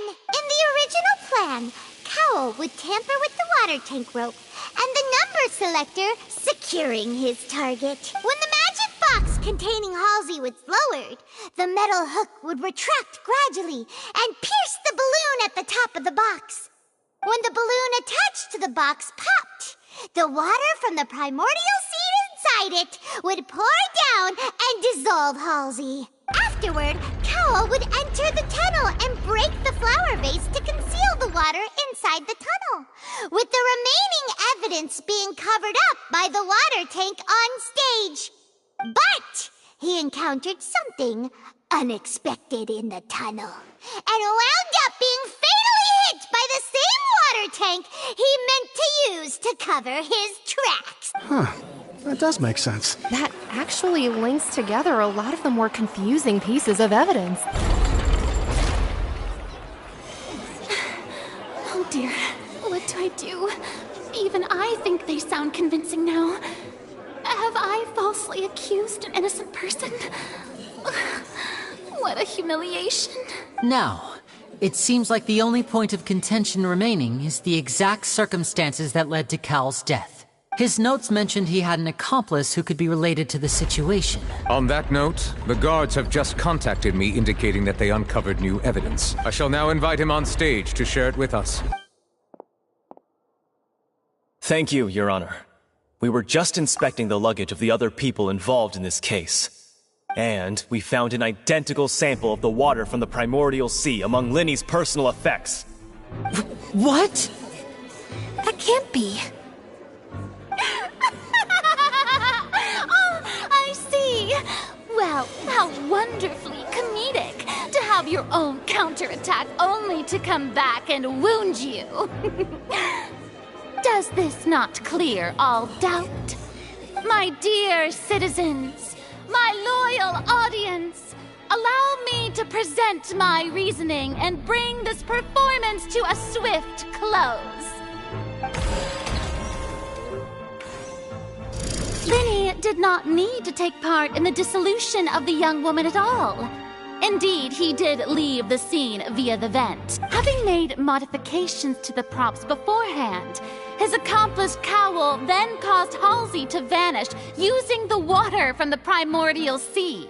But upon his return, in cruel avarice, Linny desired sole credit and prepared to do away with his partner in crime. Ultimately, he knocked Cowell out, and the tool meant to cover the crime up also became a murder weapon. Now, as much as I regret having come to such a viciously straightforward conclusion, it does seem that the famed Fatui is quite the cold-blooded and ruthless organism. Am I right, Mr. Linny? We've used up all the evidence we collected. There's no way for us to make a rebuttal here. Is this the end of the road? Oh no! I can't think of anything either. It doesn't look like there's any way around this. Seems using the water as new evidence was too good a move. Why did this have to happen now? I think we've all seen enough now. And we have ample witnesses to my flawless reasoning. I believe this is indeed the finale. Now then, my good, noble Chief Justice, should we not, in your view, move... Excuse me, everyone, but I must interject. Miss, I must ask you not to shout, and to respect the ongoing legal proceedings. Oh, come on. Don't be hasty. I have a good reason for interrupting, you know. Now, would anyone here like to take a little break from all this debate and see a little magic? I'll show you an amazing trick. One that can bring a young woman who has disappeared back in the flesh, right before your very eyes. Please, do the honors, Mr. Linny, if you would be so kind. What in the world is she saying? No offense, miss, but miracles like that are beyond my scope as a magician. Come on now, don't be silly. Magic is all about misdirection, isn't it?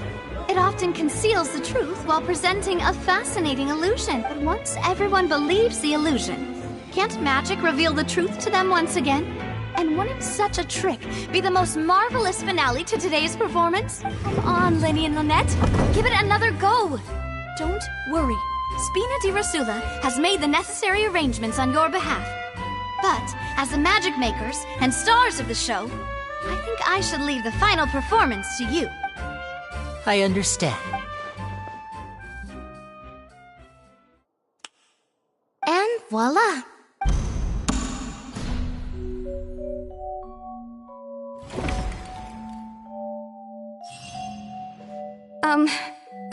Sorry for the interruption. Wait, isn't that Halsey?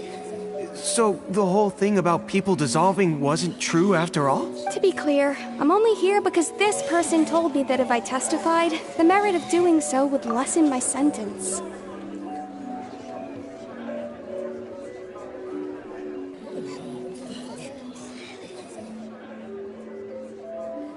I was hiding outside this room listening to the proceedings because I was afraid that I would be the one put on trial. I was just feeling happy that no one had noticed me. And then, before I knew it, she caught me. That'll teach you to underestimate us three.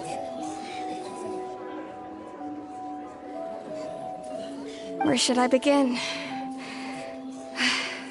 I'm sorry. I'm the one who killed Cowl. I admit it. What? Why? Firstly, my name isn't Halsey. It's Lillian, and I'm originally from Mondstadt. I heard that Linny's show was going to be a real thriller, but I missed the chance to buy a ticket, so I stole one. That's how I make a living. I steal stuff here and there. And I'd never been caught before.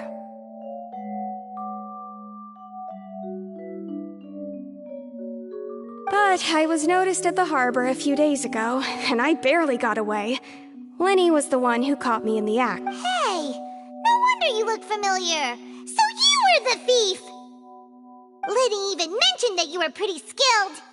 Well, and I thought that would have been the end of it, but then the number selector chose me. He even mentioned the Fortress of Meripede. That's a prison, isn't it? So you can imagine how shocked I was. I thought he was on to me for sure.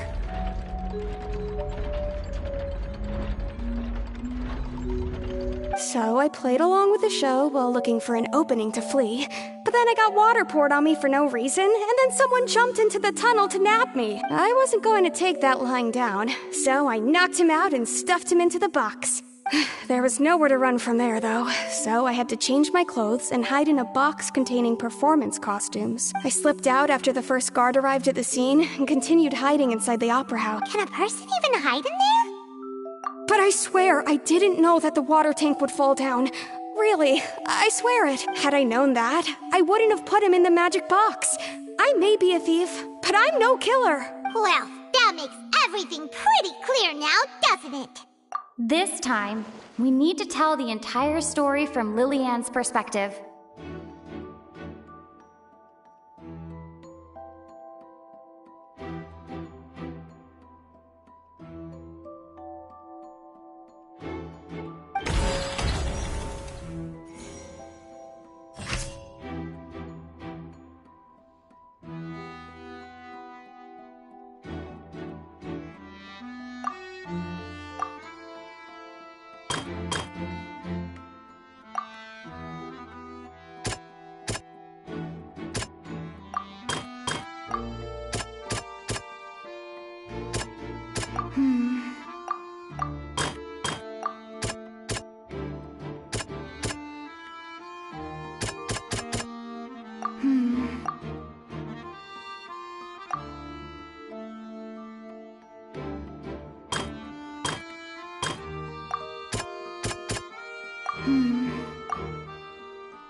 The strange sound wasn't from a fight. It was Lillian's attempt to break out when she was frightened.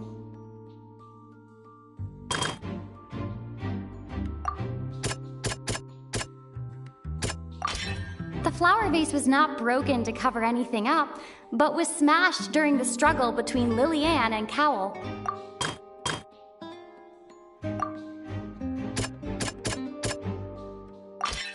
Lillian was afraid that she would be recognized if she left, so she changed clothes and hid, biting. And it's Ace Detective Paimon time! Having been selected out of the blue, Lillian panicked. Her panic only intensified after she entered the tunnel and had water poured on her head. So she kicked the door open, producing the thud we all heard. Hearing the commotion, Cowl leapt into the tunnel, only to discover that Lillian had not dissolved. He did not know that Lillian was not from Fontaine, but was a thief who made her way in by stealing a ticket.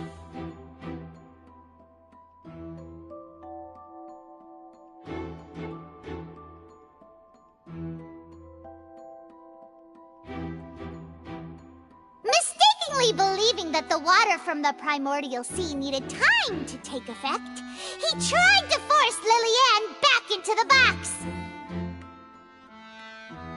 The two broke the flower vase during the struggle, but Lillian came out on top, knocking Cowell out and putting him in the box.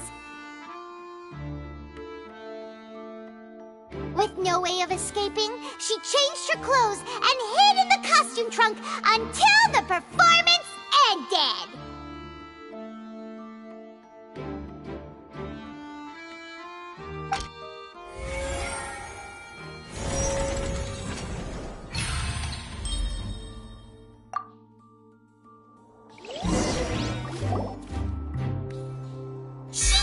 That she would have to go through guard inspection if she tried to leave afterward. So, she has been trapped in the Opera House these last 2 days. She had already become desperately hungry by the time we were chatting over macarons. So, she swiped 2 of them right under our noses. Talk about a sneaky thief.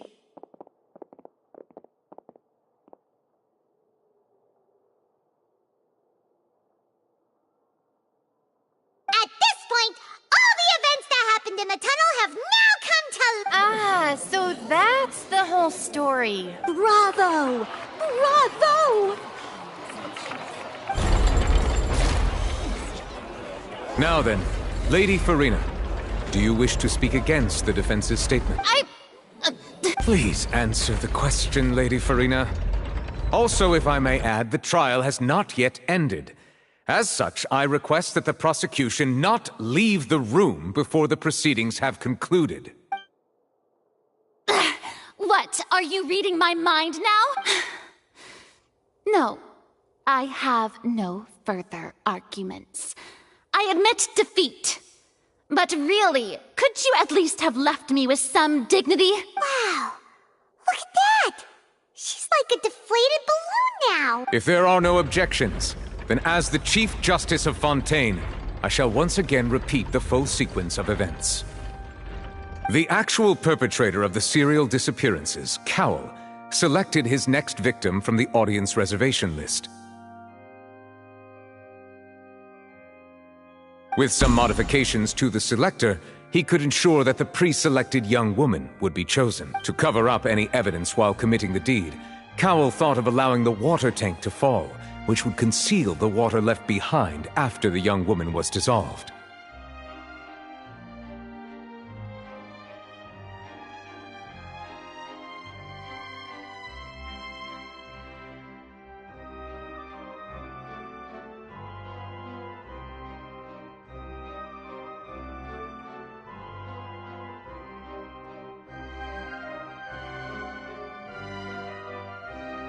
He also tampered with the rope suspending the water tank, using the fireworks at the end of the performance to cause the tank to drop and hide the watermarks. He poured the water from the primordial sea into a balloon during the preparation of the magic box.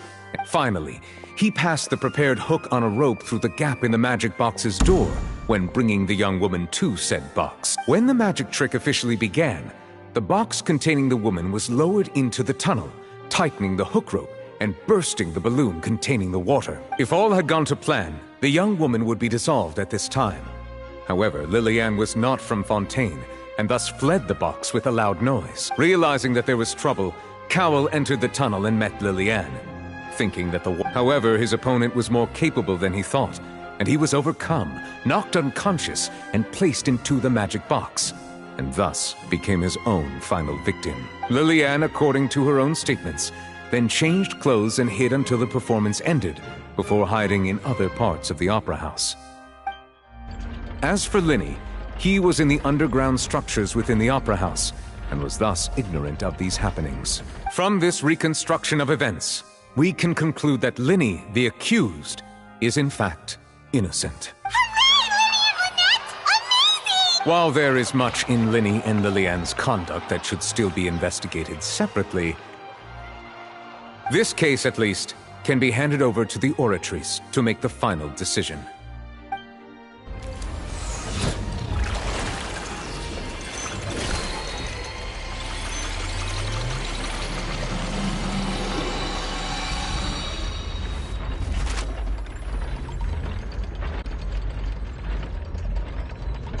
As such, Linny and Lynette are officially declared not guilty.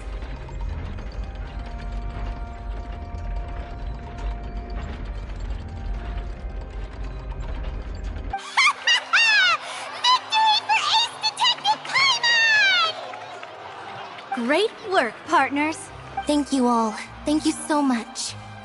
Next, I think we deserve an explanation, Guard Vaughn. How did you find the water from the primordial sea in Linny's baggage? Right!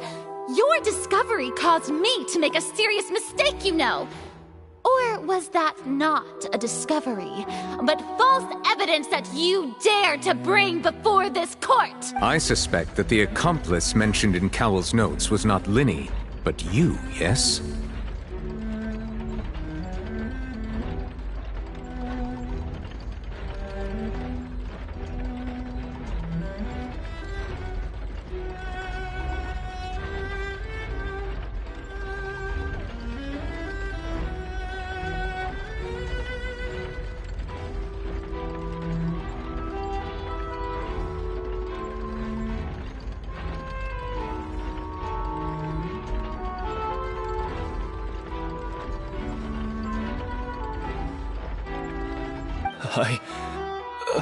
I'm sure you know what you must do to lessen your sentence. Speak quickly! Unless you want to earn yourself a one-way ticket to Coupon Town. I was just following orders. We were supposed to place blame for the serial disappearances onto Linny, and thus cause suspicion to fall on the Fatui. The higher-ups said this was the best opportunity to do so.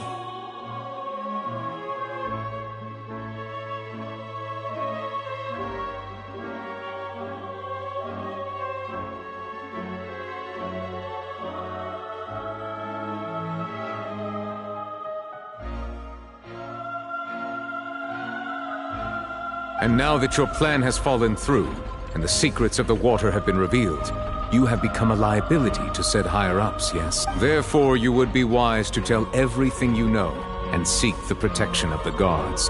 Yes!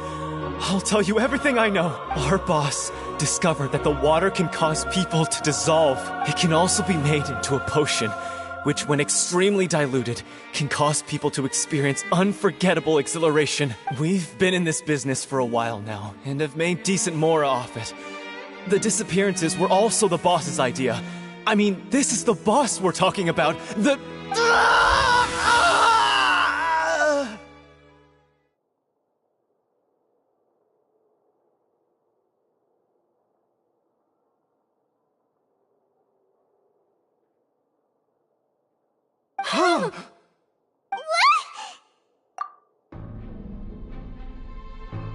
And now he can no longer talk.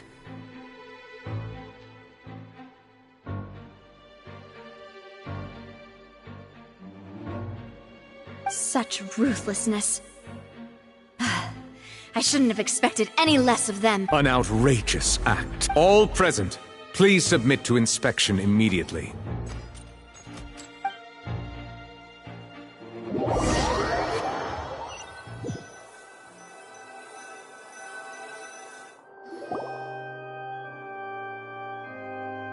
So, we're just going back now?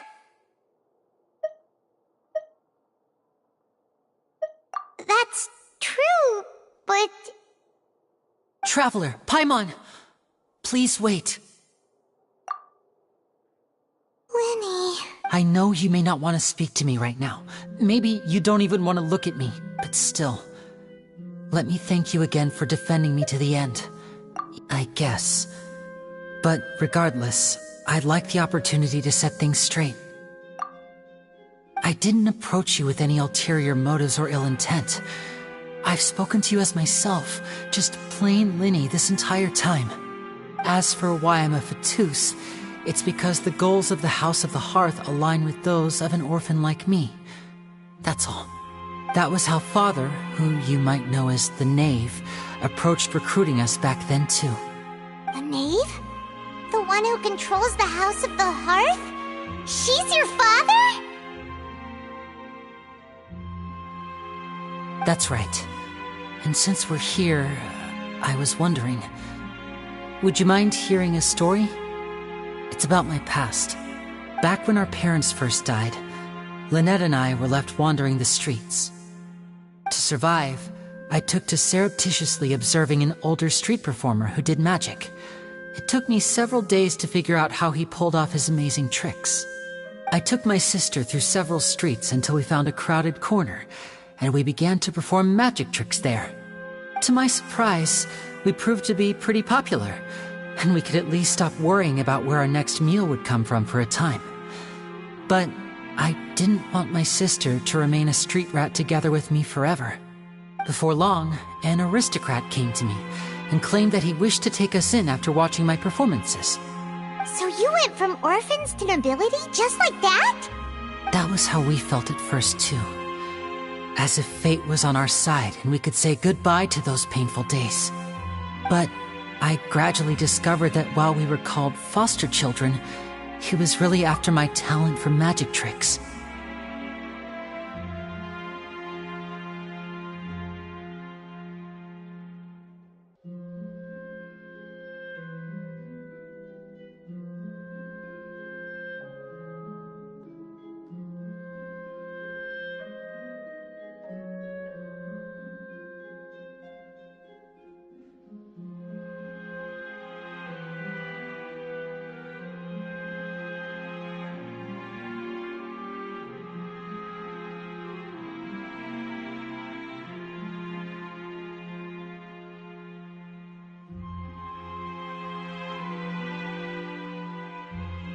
He would constantly take me to all sorts of banquets to garner attention, which he would then use to expand his social circles. That doesn't seem too bad either. Better than roaming the streets at any rate. It took a while for me to realize just how dark his heart really was. After one particular performance at a banquet, I discovered that Lynette was not on the same return vehicle as me. I waited a long time after we returned home, but she did not come back. I went to that noble's bedroom and asked him about her whereabouts. The answer he gave me was, she caught the eye of the most eminent person at the banquet, so I sent her over as a gift. I mean, you'll be able to perform your magic regardless of who your assistant is, yes? Oh no. So he was gonna... But wouldn't Fontaine's laws deal with such people? As far as outsiders are concerned, this is a relationship akin to adoption or foster care, and they have their ways of escaping the eye of the law. I managed to ferret out the location of the mansion of that so-called eminent person and hurried through the night. But by the time I leaped over the walls, avoided the guards, and made my way in, all I saw was the moonlit ground covered in blood, and the knave standing there in the darkness. So, she'd already taken care of that guy. That's right. She had rescued my sister before she could come to any harm, and had even discovered several girls hidden in a basement, all of them orphans. Father, the knave, might have seen something in me, and so she made me an offer. The House of the Hearth welcomes you, for your interests align with ours. Here, none will ever betray you. Indeed, betrayal shall never be permitted here. I was hesitant to trust her. I had just been betrayed by nobles. But she was also quick to destroy the noble who had taken us in at first, giving us back our freedom. Oh, so that's how the two of you joined the House of the Hearth.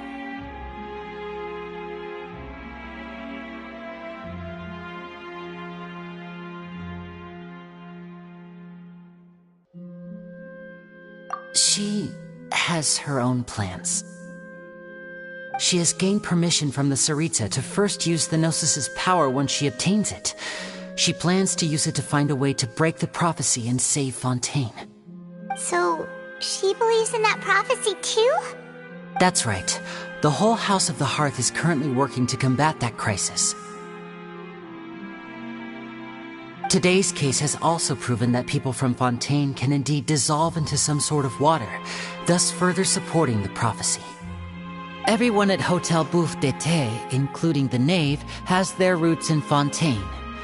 and we will always defend our homeland. To us orphans, the only connection we have left to this world, apart from our family, is our homeland.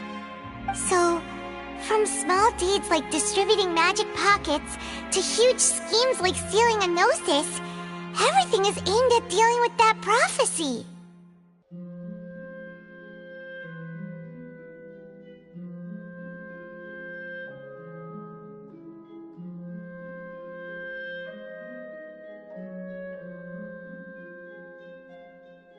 It's all right. I understand. The only thing I can do is relate all this to you. I just hope you can understand that even as a member of the House, I have never stopped making my own decisions, and that I believe what I'm doing is right. If you should need anything at all in the future, feel free to find me. I will do my best to help you, as plain Linny.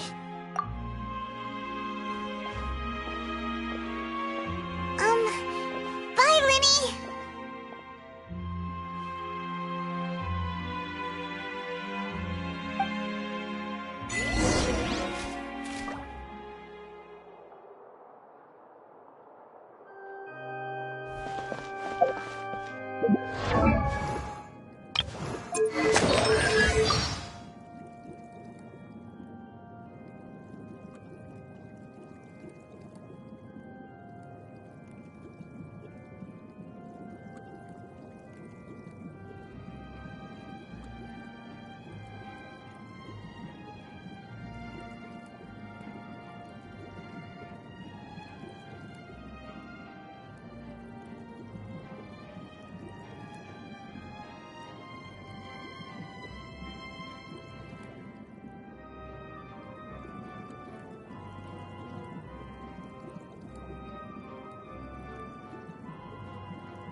hey there. What was with the disappearing act you pulled right as the trial ended?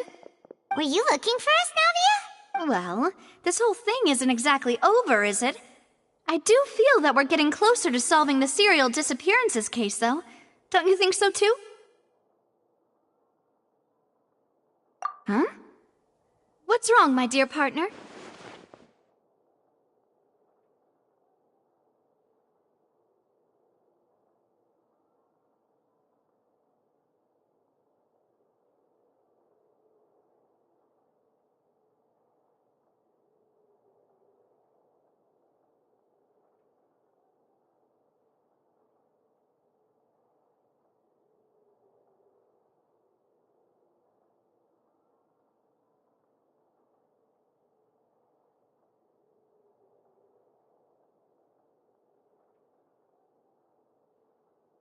Besides, are you sure we're the ones who can crack a case that's been cold for decades now?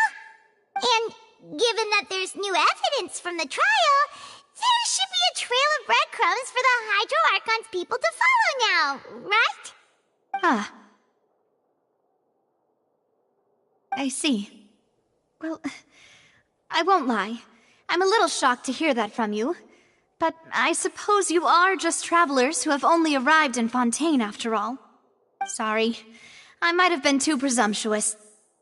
Don't say that, Navia. Ah, and we were having so much fun investigating with you, too. It was like having new waters flowing into a stagnant mire, causing new hope to spring forth, and the reflection in the murk to become clearer. Sorry about that. I'm a bit prone to nostalgia. Don't mind me. Wait, shall we have a farewell meal? You know, to commemorate our time as partners? Huh? Do we really need to get that formal? Well, guess you really did treat us as partners, huh? Well, I'd just like to have a proper ending to every important memory. That way there are no regrets later. Anyway, it would just be a meal, so it shouldn't take up too much of your time.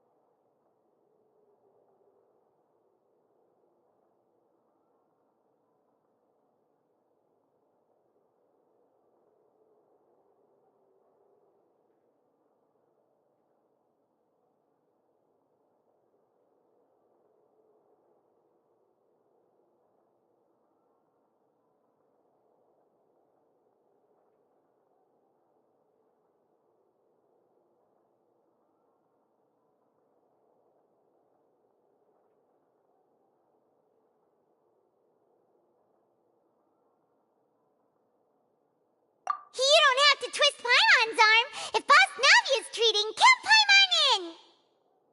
Oh, wonderful! In that case, why don't we return to the Court of Fontaine and head to the Hotel de Boer?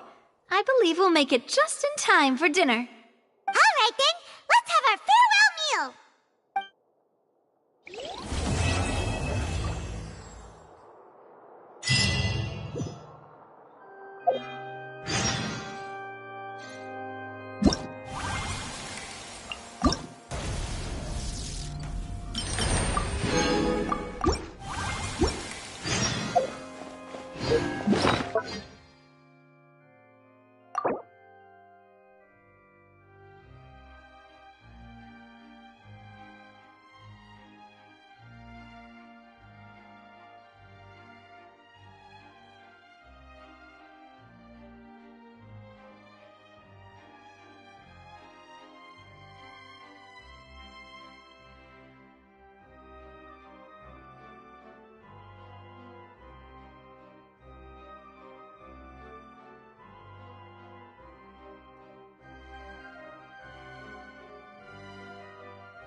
Here, emerge.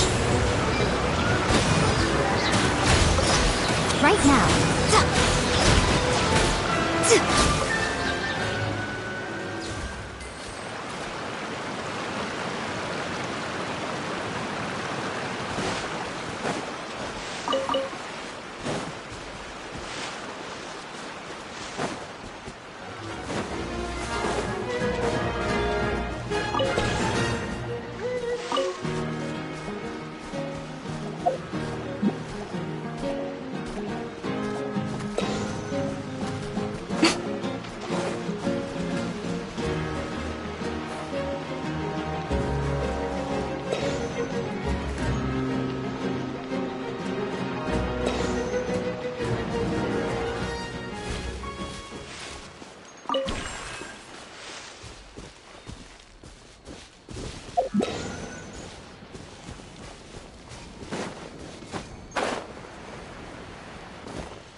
Right here.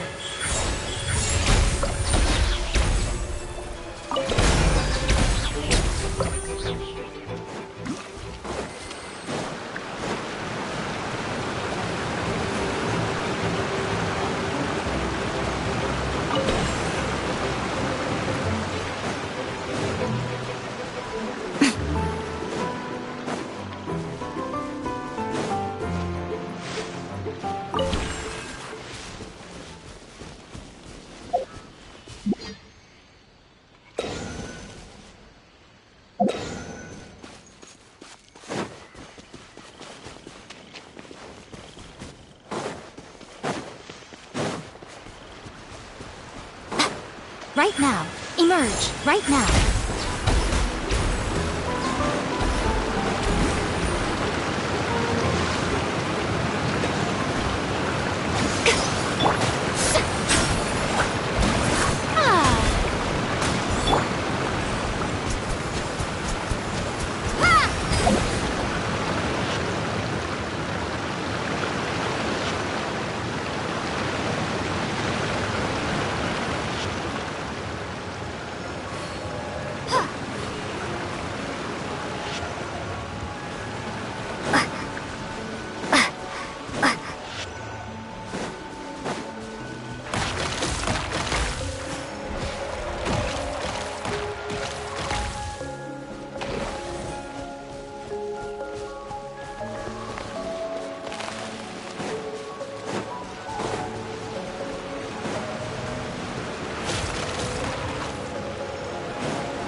Right here, right now. A sight to behold. Dear me. Right here, right now. Emerge.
Such a...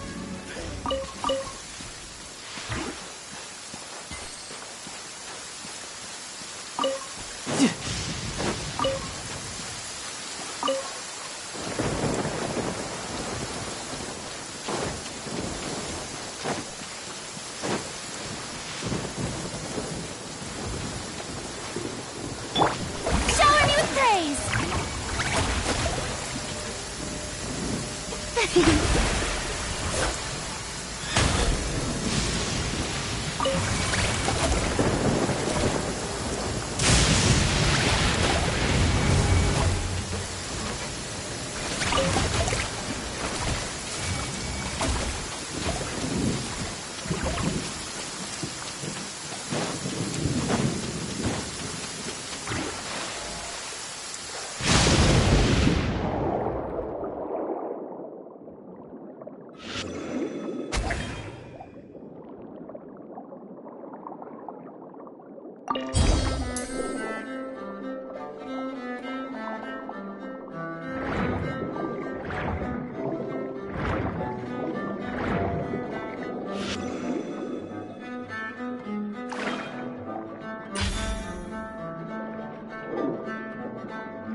right here. Right here.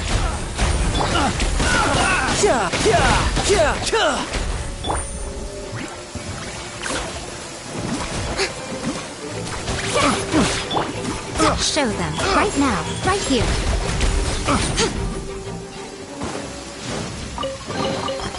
Go on. Open it up. Show me what's inside.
Emerge, right here, right now. Nothing lasts forever.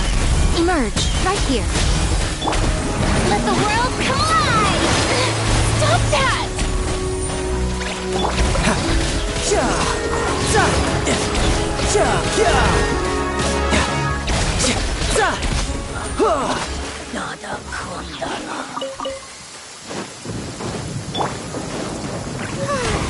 May I present?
The show begins! You can run, but you can't hide!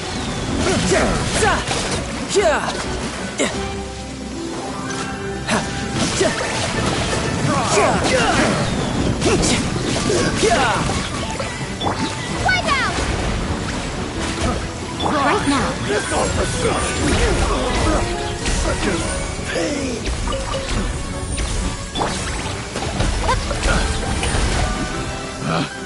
Picked the wrong test subject.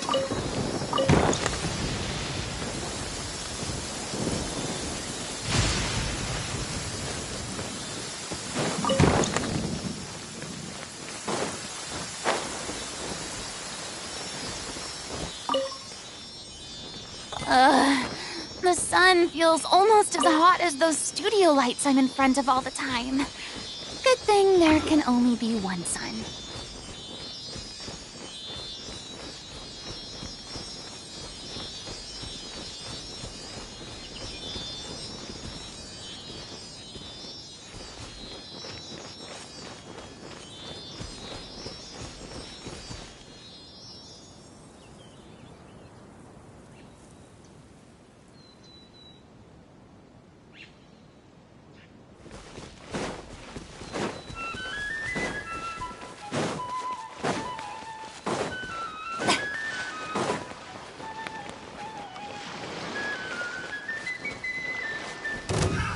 Another test subject. Suffer, have a little taste.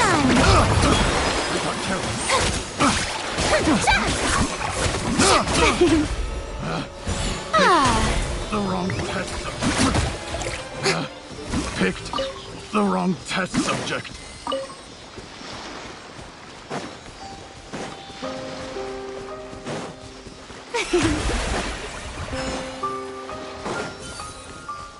May I present?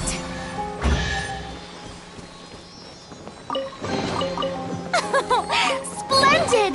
More interesting trinkets for me.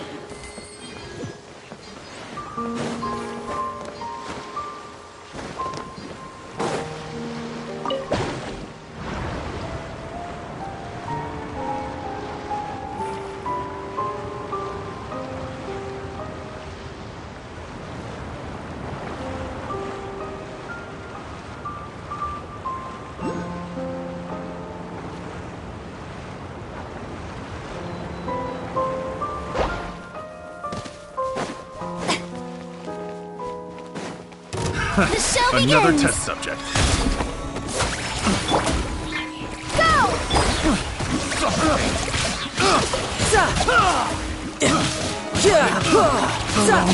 Subject. Brace yourself! This is gonna hurt! Picked the wrong test subject. Yeah.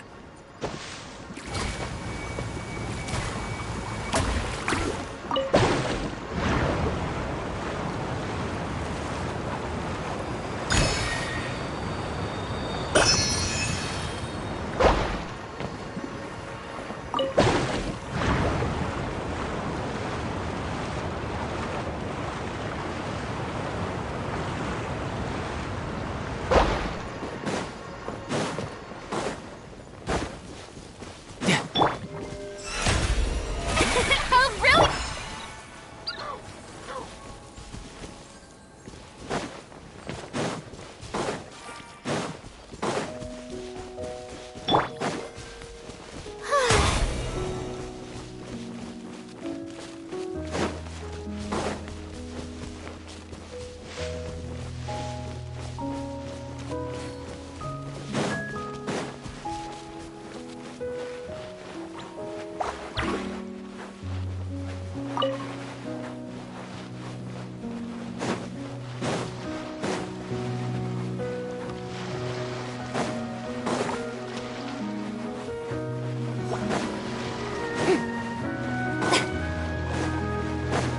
Shower me with praise!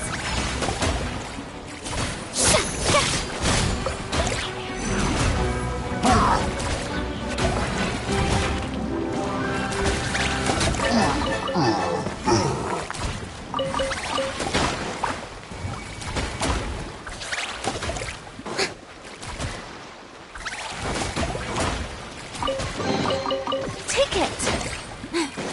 Go on. You have my approval.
Take it. Go on. You have my approval.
A pleasant surprise. Truly an extra slice of joy.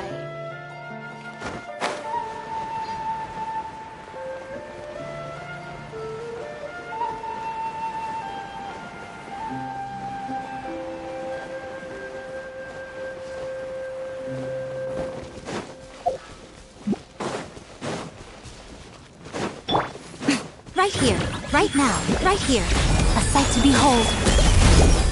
Emerge, right here. Ah, right now. Yeah.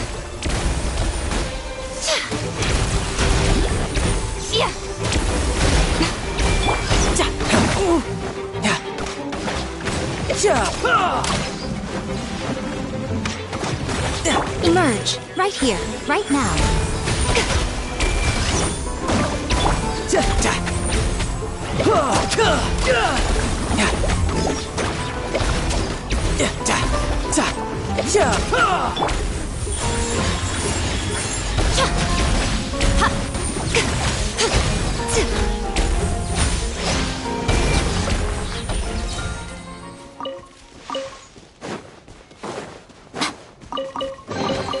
Go on, open it up. Show me what's inside.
Intel is just like teachers. You gotta guess a lot before you can start it.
One taste of I present!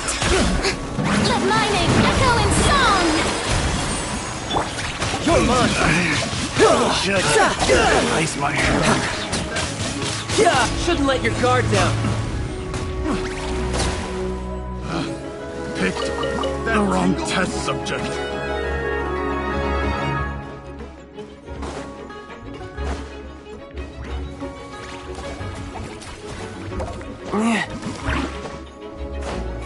I could get used to this.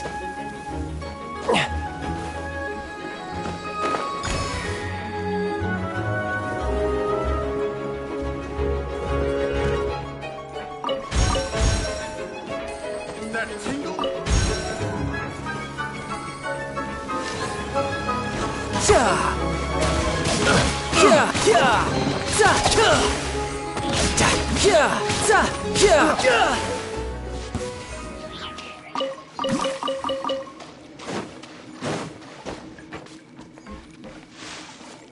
No time to lose. Yeah.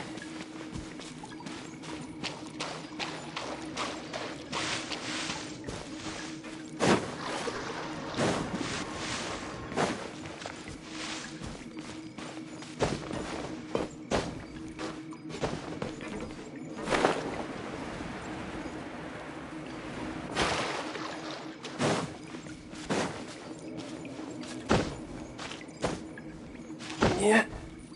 Yeah.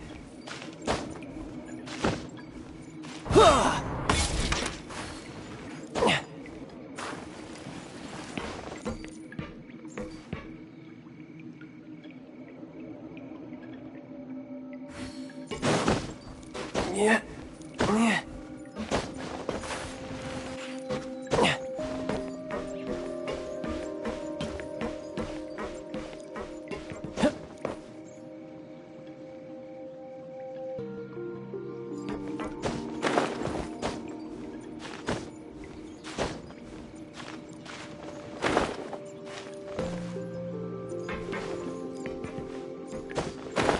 Yeah.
Anything else more interesting to do?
you.